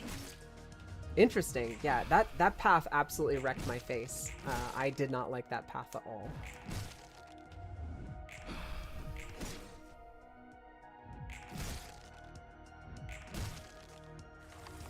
I thought for sure we'd have a stagger out of this. That's unfortunate. 3, 3, and 13. They're all so close to getting staggered. It just sucks. All right, repressed flesh up there. And then we could do, I guess we could do a Gigi.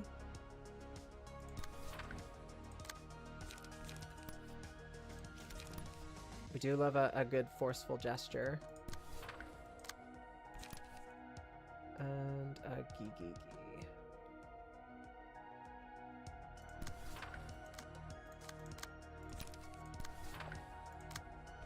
Will of the Prescript. We love card draw. Give me all the cards, please. I'd like to have my cards, please.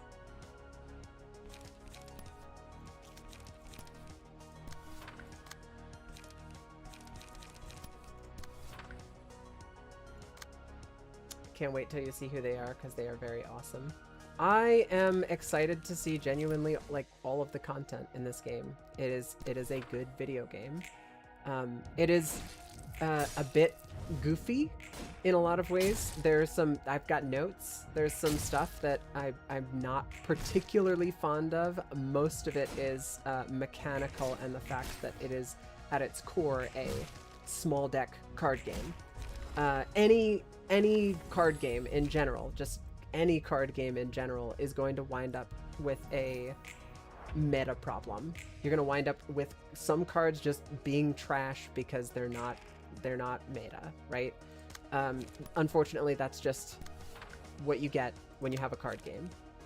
But for the most part, this is a good game. This is a really good game.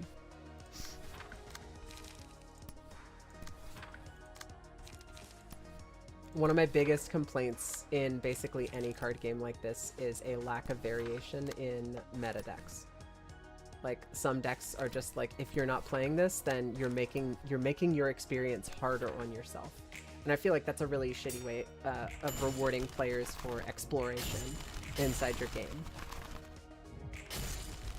Thank you for hanging out, some guy. Once again, delighted to hear about your exploits and your experience as well. And I will see you next time, okay? My vote is continuing middle left because Angela mentioned red mist, so my neurons are activated. My neurons are also activated, and that's the smoke deck side. And I think once I get this smoke build ready to go, I'm going to be even more hyped to continue down that path. But the way that I say, the way that I see a lot of this, the system of like going up tiers, a lot of it seems to rely really heavily on your ability to clear a level. If you can't clear a level, I think you're supposed to move on to another spot and try different decks and explore. I'm not saying that the game has no deck variety, right? I'm not saying that. I'm saying that like the decks so far as I am, and I think I'm finally getting to the point in the game where you're starting to build decks up off of themselves. You know, you're starting to actually pull out cards, modify cards. It seems like a lot of the cards up until this point have gotten completely overwritten by a new deck. So like Sayo, for example, Sayo's deck. If I tried to play Sayo's deck against the Blue Reverberation, I would have gotten my asshole handed to me. And that's like, decks completely fall out of the meta. Despite how much I like them, they become unusable to a certain extent. And now I've got maybe 2 decks on this tier that I have access to, or not that I misspoke. Not that I have access to, but that I have built.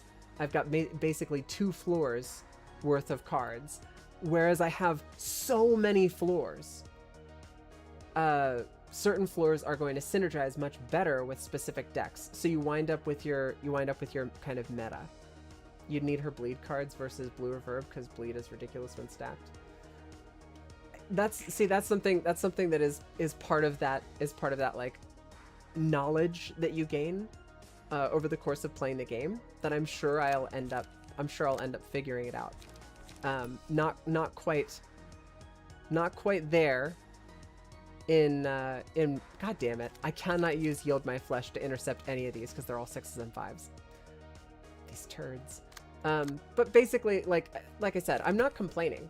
I'm not saying like that this is a bad thing. I'm just saying, as far as I've been able to tell, up until the point where I am in the game, it seems to me as though there is less variety in builds and build options than I would like. I personally, what I would like to see, and this is like basically not going to happen, because they're done with the game. The game is done. But what I would like to see is, I'd love to see some kind of modification system where you can modify cards, level up cards, or bring cards along with you if you really like a deck, if you really like a build. But you know, there's a filter for it, but there's just a lot of cards that are just, you know, they're done.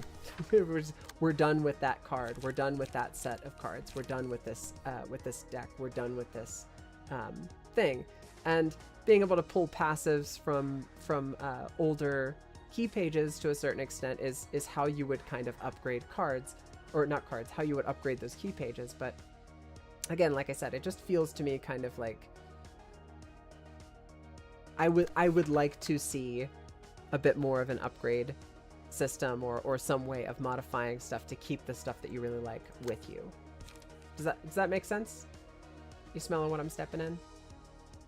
I think they tried that in the very early access version. It was a nightmare to balance. Yeah, I'm not surprised, right? Like, I would have liked to have seen something like that, but I am not surprised if that is a thing that does not exist for very valid reasons, right? Like, makes sense.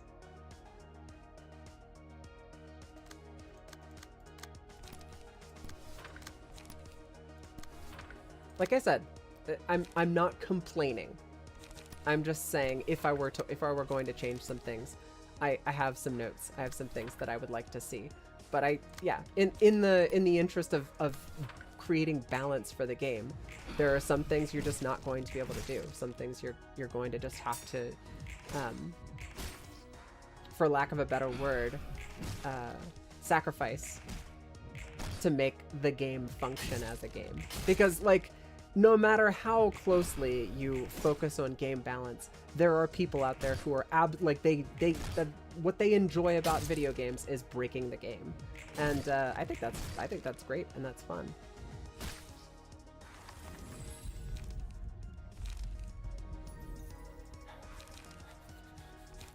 All right, let's get our Solemn Lament. This is something I don't think we had the first time that we fought these guys. So having Solemn Lament now is, I think, going to make this a lot easier to deal with in the long run, because I could just pick a guy who's doing something I don't like and stagger him. Alright, this bozo, I think we can stagger this bozo up here. These guys already played their heavy hitter cards, so we're pretty set for managing the rest of this. That guy up top should be staggered. He might even die from this, I don't know. We'll just have to see. Or it was too grindy, I don't remember. Yeah, I do appreciate, to a certain extent, I have to say, I really appreciate the fact that I don't have to continually run the same levels over and over and over again, that I've only had to go back and do the same level, like, maybe 2 or 3 times.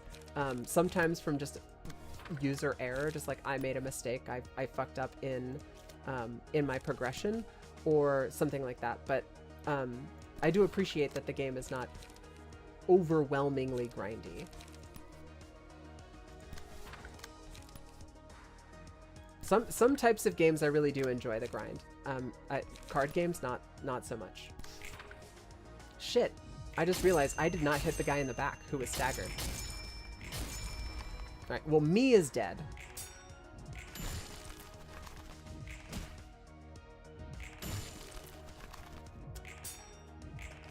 I was not expecting that we would get a kill off on that guy. We have the other 2 guys, Jin and Wang, are just completely staggered now. A lot of people wouldn't blame me for using the no grind mod, but I like that Angela actually is true to her word and gives the enemies the books if they win. That's, yeah, I'm not going to be using any kind of mods. That's just not typically how I like to play, especially for games that are like this, or like Lobotomy Corporation, that a lot of the difficulty is tied up in, you know, if you fuck up, there are consequences, and you have to deal with those consequences. I'm not trying to shirk my obligation, because I was the one who fucked up there.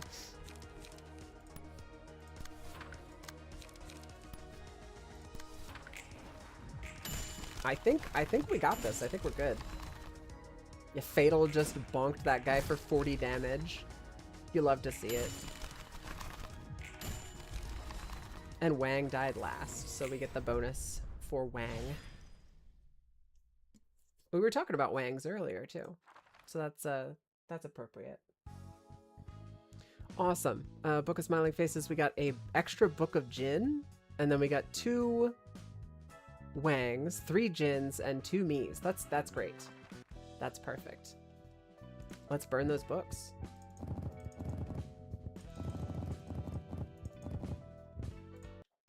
I think I burned all of the books of Wang, Jin, and Mi the first time I did this, because I knew I wanted their stuff, but I just got really unlucky in the first burning. All right, we are set now. I think we've got a ton of these Smiling Faces cards. We got a ton of smoke cards. Okay, now we can actually modify these decks. I think Netzach is a really funny candidate to do the smoke deck with, and that's who I'm going to build it on. Alright, so we do have one, one of Mi's pages actually has cards already in it. You're almost as good as 2. For anybody who might not understand the reference there, Greed was there with me in a private stream when we did Sifu. And one of the first bosses that you fight in Sifu, he keeps repeatedly saying to you, "You're almost as good as Wang." It's Yang, but but Wang and Yang, they're very, very close, very close. Many such Wangs. Anyway, you're almost as good as Wang. I bet Sifu never told you this one. Yeah, I killed that guy. That was a really good game. Absolutely fantastic. Smoke. Really, really enjoyed that game. Genuinely cannot recommend it enough. If you like hard video games, goddamn, that is a good one. A really, really good one. This Vapor with the card draw and the 4 smoke and the massive damage, I think 2 of these in each deck. We gotta have 2. The important thing is making sure that we have enough light. I think that's a bit of a tough one. 1 hit, gain 4 smoke. What we're gonna be focusing on here is gain 2 smoke, restore 2 light, guidance of the gears. Yes, that's the shit right there. Oh baby. We do have a restore 1 light, gain 2 smoke defensive card as well. Smoking pipe. I think we'll put 1 of those in there. I think 2 guidance of the gears. Inflict 2 smoke, inflict 2 smoke. Gain 2 smoke, inflict 2 smoke. Assault order. If target has 2 or more smoke, all offensive dice on this page gain +1 power. That's not bad damage for a 2 cost. Draw 1 page on use, and on hit inflict, and 6 to 19. Good God. Or 9 to 19. Gain 4 smoke and draw a page. And then loss of senses. If target has 3 or more smoke, draw 2 pages.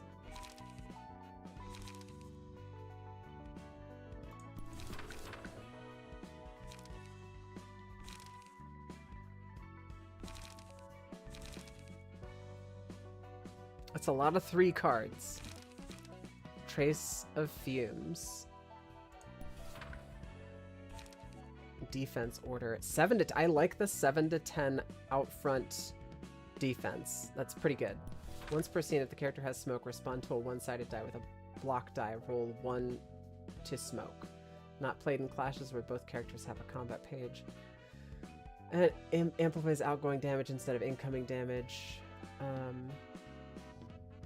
That's right. We slapped on Solidarity, Deep Wound, and Razor Strike. I need to take another peek at the passives. I think Loss of Senses, Deep Drag, and Vapor all have card draw in them. The big problem we'll run into here is if we run out of Guidance of the Gears. If we run out of Guidance of the Gears and we don't have the card draw necessary, that's where we're going to struggle. Also, one of the things I'm noticing here is we don't have a lot of inflict smoke on enemy. I think we've got 1 card here in Trace of Fumes, gives 3 smoke, and then Deep Drag inflicts 7 smoke. So 2 smoke to boost the power, and this is using smoke, consuming smoke, which I like the flesh fillet image. The card art is fantastic, but I need inflicting smoke on enemies.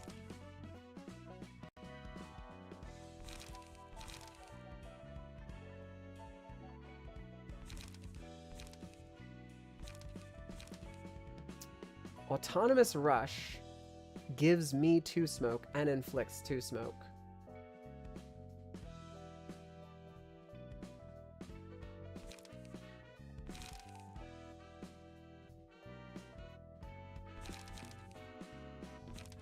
Yeah, it's I guess that's the ticket right here, right? Like there aren't a lot of cards that actually give or inflict smoke.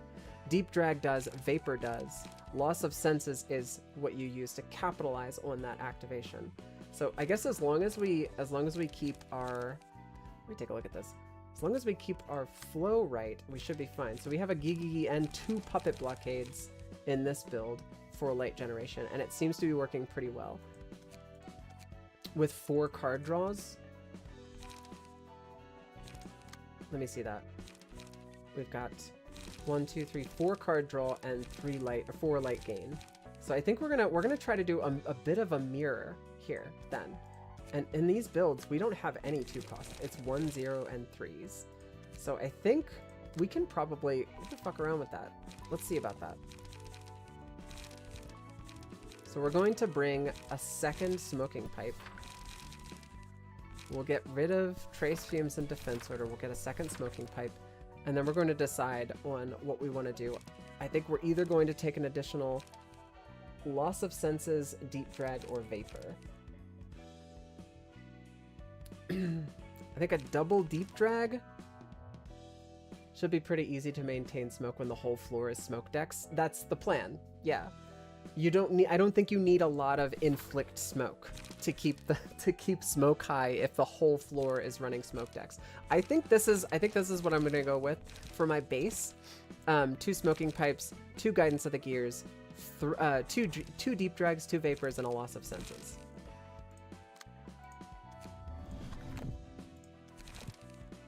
Okay, key page. What's the difference between Jin, me, and... Okay, me has stimulating fumes, which gives us a extra free dodge. Jin has smoke addiction. If the target has 8 or more stacks of smoke, inflict 2 paralysis next scene. That's good. Holy shit. That's really good.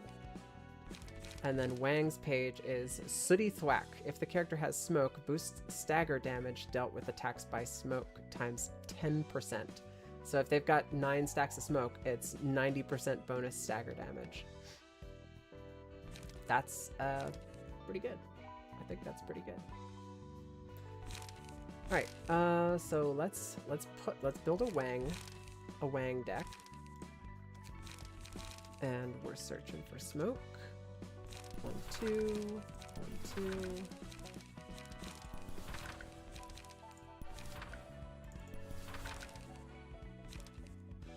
And then ogre also.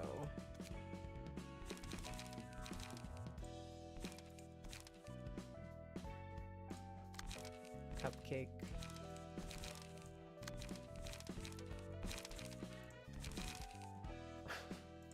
This is going to be a really fun deck to play, I think. Or a really fun floor to play.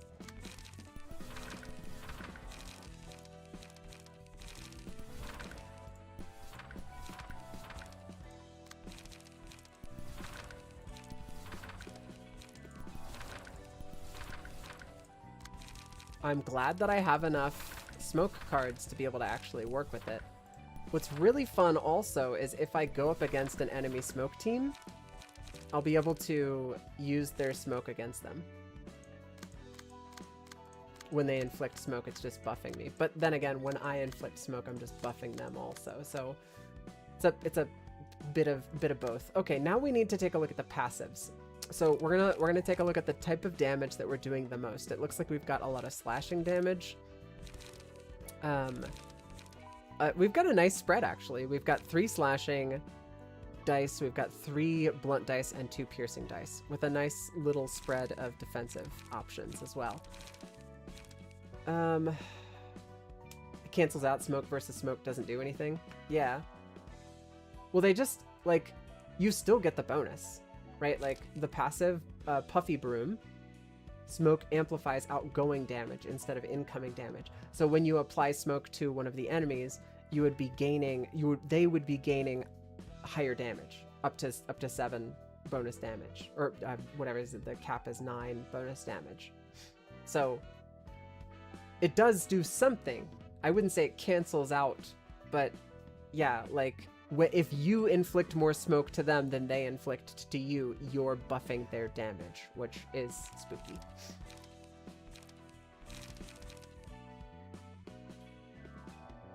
Yeah, I think I like this. We're gonna try it out. We're gonna see how it works, but I want to take a look at the passive attribution and see what other kind of passives we might be able to slap in here. At the end of the scene, if all allies are alive, gain +1 strength next scene. If all other allies are dead, inflict 2 feeble on self. So searching for solidarity, work affiliated fixer page, Workshop affiliated fixers page. I think I slapped this in because it was just like +1 strength all the time. As long, like, my goal is to not have anybody die, so like having that up is pretty much always good. Upon winning a clash with offensive dice, inflict 1 bleed. Upon a successful slash, inflict 1 bleed. I need to take a look at my passives again.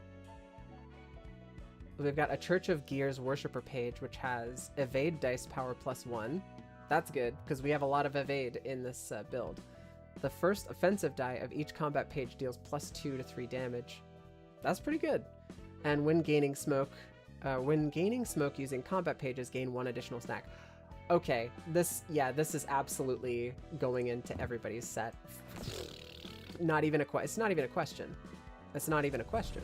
It's the smoke deck, baby. We're smoking.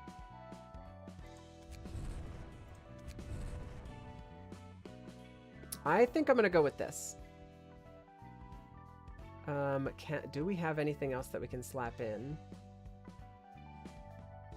Draw 1 more page at the start of an act. I like that. Holy shit. That's good. Each scene boosts the power of a random type of offensive die by +2. Confirm. Free smoke application. That's true. We like free smoke in this build for sure. Okay, so Church of Gears, yes, 1,000 times yes. And then the Index Proselytes page.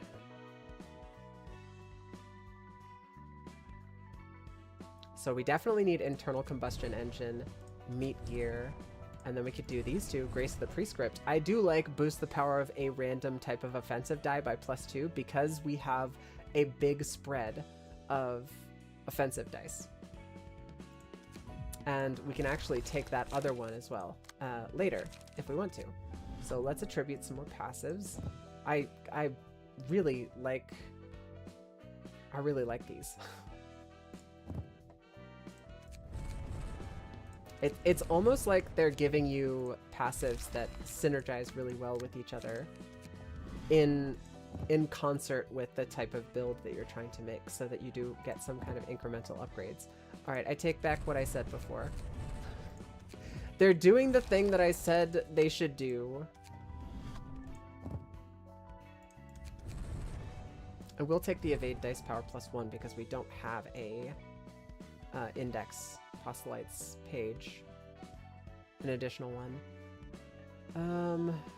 When a successful heal, deal 13 bonus stagger damage at a 5% chance. I don't like the random chance stuff. Mind Hauler is really good.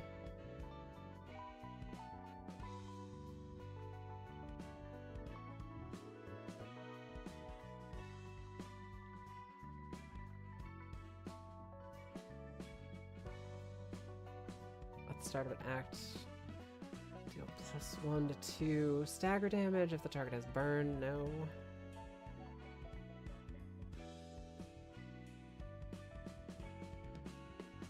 After a successful blunt attack, inflict 1 fragile to a random enemy next scene.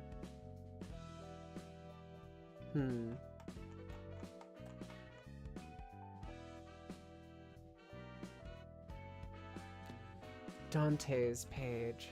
Random enemy's resistance changed to normal. Yeah, that's annoying to deal with. Making me constantly read and pay attention. No, thank you.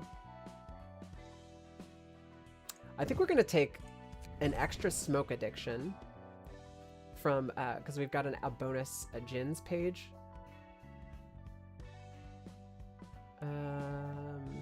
Tenma gives us additional restoration, light restoration.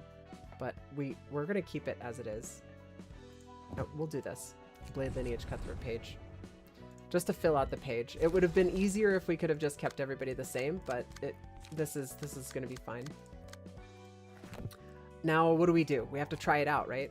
So I don't necessarily want to try it out on the smoke page, on the smoke area, because it's it's a smoke build. I need to do warp cleanup crew, but I have to do the warp cleanup crew. These guys. I have to do these guys again. But we lost our puppet. Free smoke. Why not? Because... So I have reasons. Because I mostly don't want to fight against an enemy who is likely to use my build against me. I'm not saying I won't play them against them. I'm just saying I won't start them against. Does that make sense? I don't want to start them against them.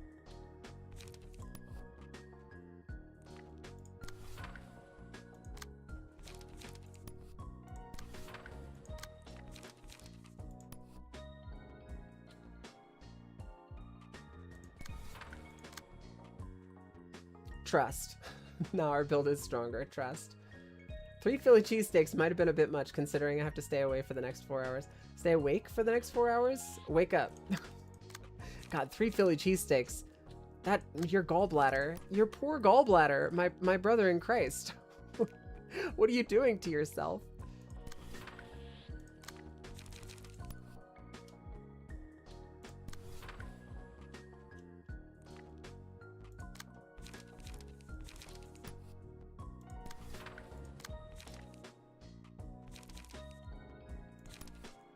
Everybody's using their extra passive to just smoke for free.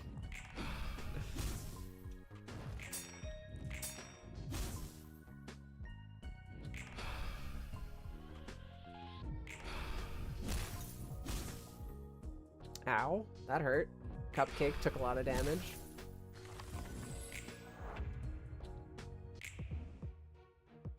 Picks up 4th Philly cheesesteak. Dad, put the cheesesteak down. Don't do it. Don't do it.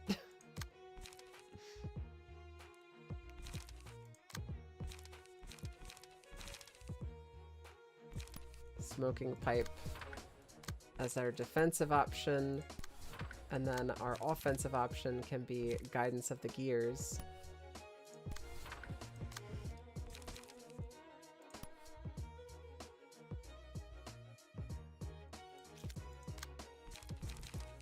Now with no 2 costs, this is going to be a bit tough. I'm gonna be basically pigeonholing myself here. Spend 3 charge to boost power of all dice on this page by +3. Add +2 power to the next die on a clash loss. 5 to 17. Inflict 2 bind next scene. That's gonna suck. That is going to suck. It is kind of an unavoidable attack, though. I think I'm just gonna have to eat it. I'll do as much damage to them as I can in the first attack. Also, kind of figured that I would have dealt more damage in that first swing. They do have smoke, so they are taking more damage now. But yeah, kind of figured we would have been hitting harder than we are.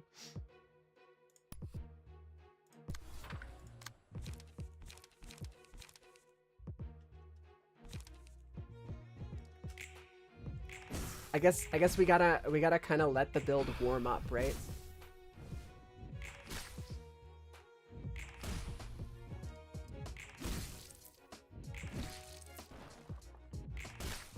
Tw 26 damage, that ain't nothing. 5 to 10 stagger damage to all enemies. Sure, I'll take that. Having no 2 cost means the early turns will be rougher because no light. That's very true, yeah. But I know that it does get better later, for sure. For example, like in this case right here, this is one of the very few spots where we can do on hit if target has 3 or more smoke, draw 2 pages. And then we also have deep drag as an option against other enemies. Blunt power up. So this is the random bonus damage type. So we've got pierce damage bonus up on this character this turn. So maybe we should actually play something that's got pierce. Oh, we've only got the one. Never mind. Yeah, we're gonna go with our original plan. Loss of senses. We do have blunt damage here that's boosted. Deep drag. That'll hit, and that'll be 7 smoke. On a 5, initiative means that'll happen first. Then we could follow up with a loss of senses.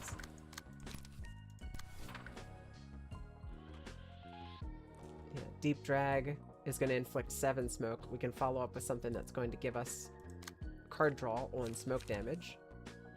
And then we can't really follow up with anything else, unfortunately, because Natzak doesn't have any of the lower cost cards. But we'll get to draw 2 on the next bit here.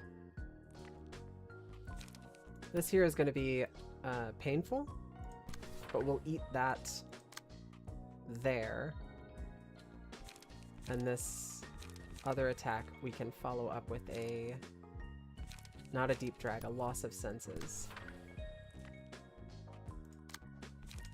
And then we've got a smoking pipe.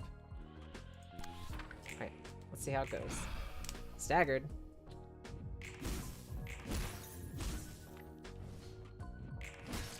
Oh, that was 40 damage. Holy shit. So when their smoke is high and my smoke is high, it is ridiculous amounts of damage getting stacked up. They're taking so much more damage. Oh my god, that's so strong. That feels so good. That feels so... Why does that feel so good? I like this build. I like it a lot. Wait, who's gonna hit first? If you're gonna hit first, we could do Deep Drag to do 7 smoke. And then everybody else follows up with Vapor. And this guy's cooked.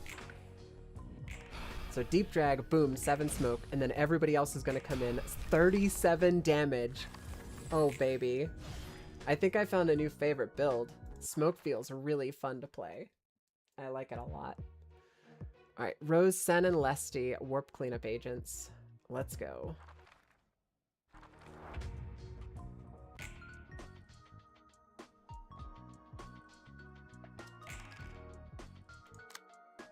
Alright, and there, 2 of them are coming out right out the gate with the really heavy hitting attacks.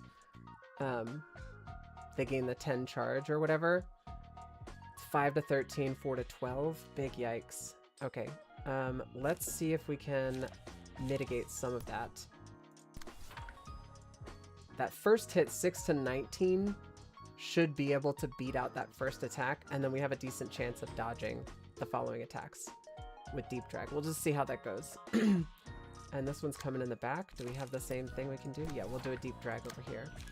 And then Guidance of the Gears.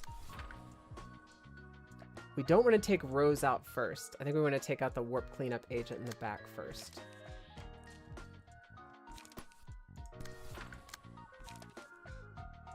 This guy should have Loss of Senses.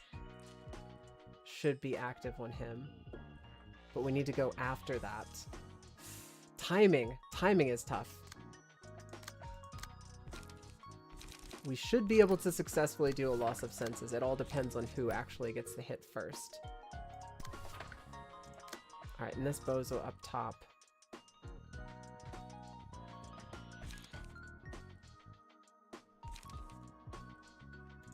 Could hit him with the old Deep Drag.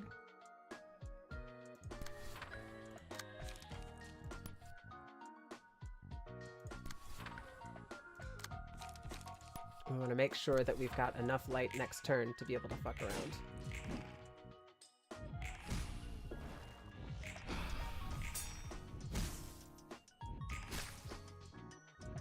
So far, I like what I'm seeing with the smoke build.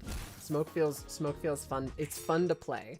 Planning out the turns feels very different from planning out the Unga Bunga team, which is literally just like you play the same cards every turn.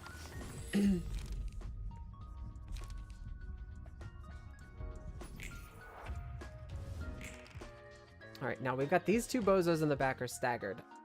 We should be able to take them out. We just have to make sure that whatever's coming at us, we have a something of an answer to.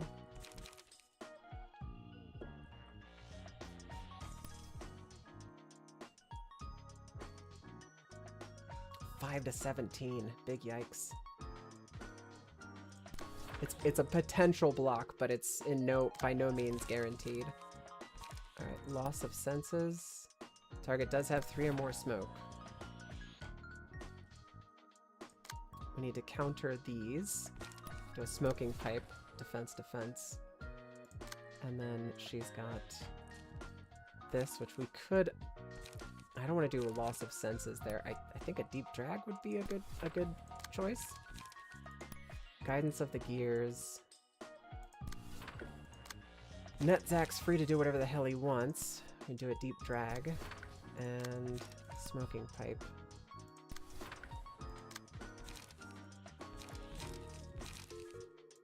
Got a vapor. Alright. Let's see how it goes.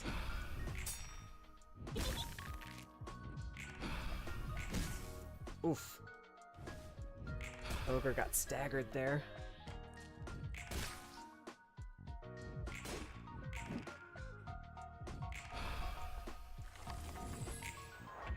Okay, that didn't go as well as I was hoping.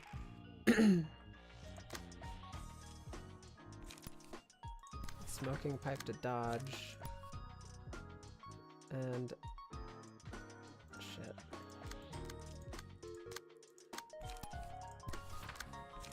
And we could do a vapor.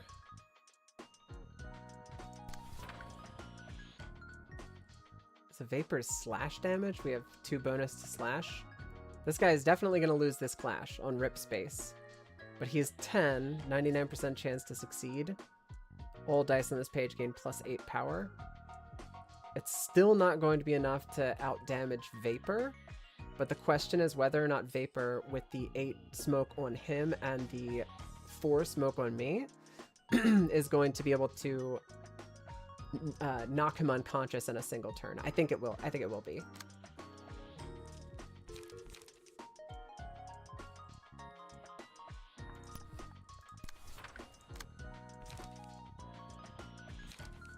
Guidance of the gears. We need to intercept 4 Ogre over here, which we can do with a smoking pipe. Can we intercept this guy? Oh my god, that's gonna hurt. We can intercept it. Netzak's got the HP and the stagger resist to be able to handle it, so be a big boy, Netzak, and take it.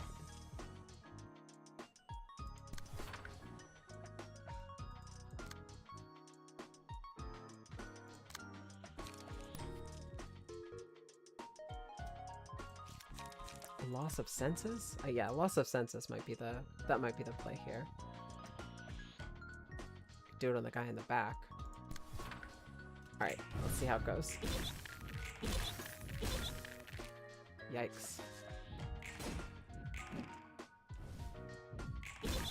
Ouch. Ouch, ouch. I do remember these guys hurting, like really bad, being scary.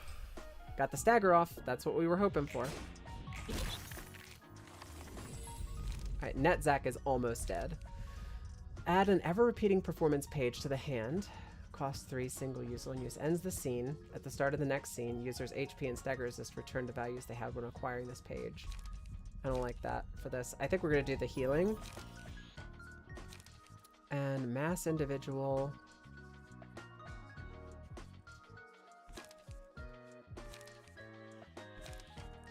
Start of clash. Reduce power of all target's dice by 4. Huh. I think we're gonna do fragments of somewhere, and the reason for that is I want to pick somebody out and just delete them.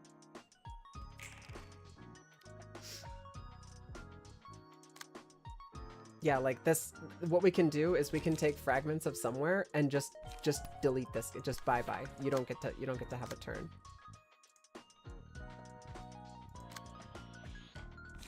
Then for the other guys, we can go hard.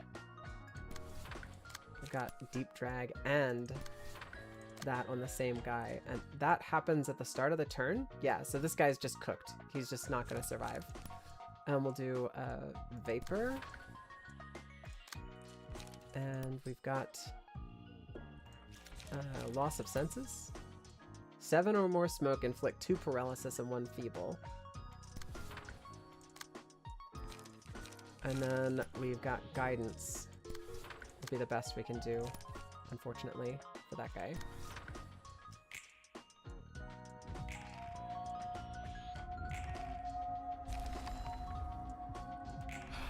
That's 50 damage.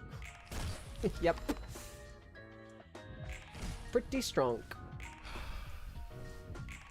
I'm getting hungry. Alright, this girl should be cooked. I like this build. I think I need to I might need to tweak it a little bit. In the beginning is definitely a spot where we feel pretty 51 damage. God, damage. It's so good. Are we back in L Corp again? Feels like it. I am hungry. It's almost time to end stream. We're about like 10 minutes before usual ending time. Cheese. I shut up. All right. I would love a cheesesteak. They don't have the beef like they do out here, like in the States. Also the bread, I could make it if I got all of the ingredients together separately, but it's not the same as being able to go to a shop and get like a Philly cheesesteak with everything on it. Shut up. And don't even talk about Subway to me, because Subway is that's garbage food. I'm not gonna do it. Anyway, thank you guys so much for coming and hanging out. Super fun stream today. We got a ton of stuff done, making a bunch of progress, and I finally got my smoke deck built, which I'm pretty hyped about. I think I might want to take out a deep drag and replace it with a 2 cost or something, but that's going to be something that I will take a look at the next time that I play. It's definitely something I'm considering, but for now, I like the way that the smoke deck plays. I think I need to just tweak it a little bit maybe. But thank you. Thank you so much for existing. Thank you for being here. Thanks for hanging out. Come hang out with us on the Discord. We regularly play games together there, and chat about all kinds of stuff. There's a section that is being used right now, essentially, that are every single message is spoiler stuff because it all involves Limbus Company, and I'm not there yet. And we got some great people in there. But I will see you all tomorrow. You have a wonderful rest. Can we at least take a peek at the middle left reception? Okay. What do you mean by take a peek at? Book of Lobotomy Corporation. Take a peek at it? Dear guest, I formally invite you to the library. Yeah, I'm hungry. I need to go start cooking like right now. I promise, Wolgafer, it will be the first thing that I do whenever I get back. We won't be doing any of the library stuff. We'll be immediately jumping directly into that thing. So it's a free book, 1 attempt. So yeah, I would love to continue because I'm really enjoying it, but straight up my tummy is like, before my tummy hurts, now my tummy is asking for a brief reprieve from hunger, and I am obliged to fulfill its requests. But much love. I'll see you guys tomorrow. We're gonna be doing more Lobotomy Corporation. Or not Lobotomy Corporation, we're gonna be doing more Library of Ruina. Words or things. I'll see you guys then. Sweet dreams. Or have a great day, wherever you happen to be in the world. I'll see you next time. Bye.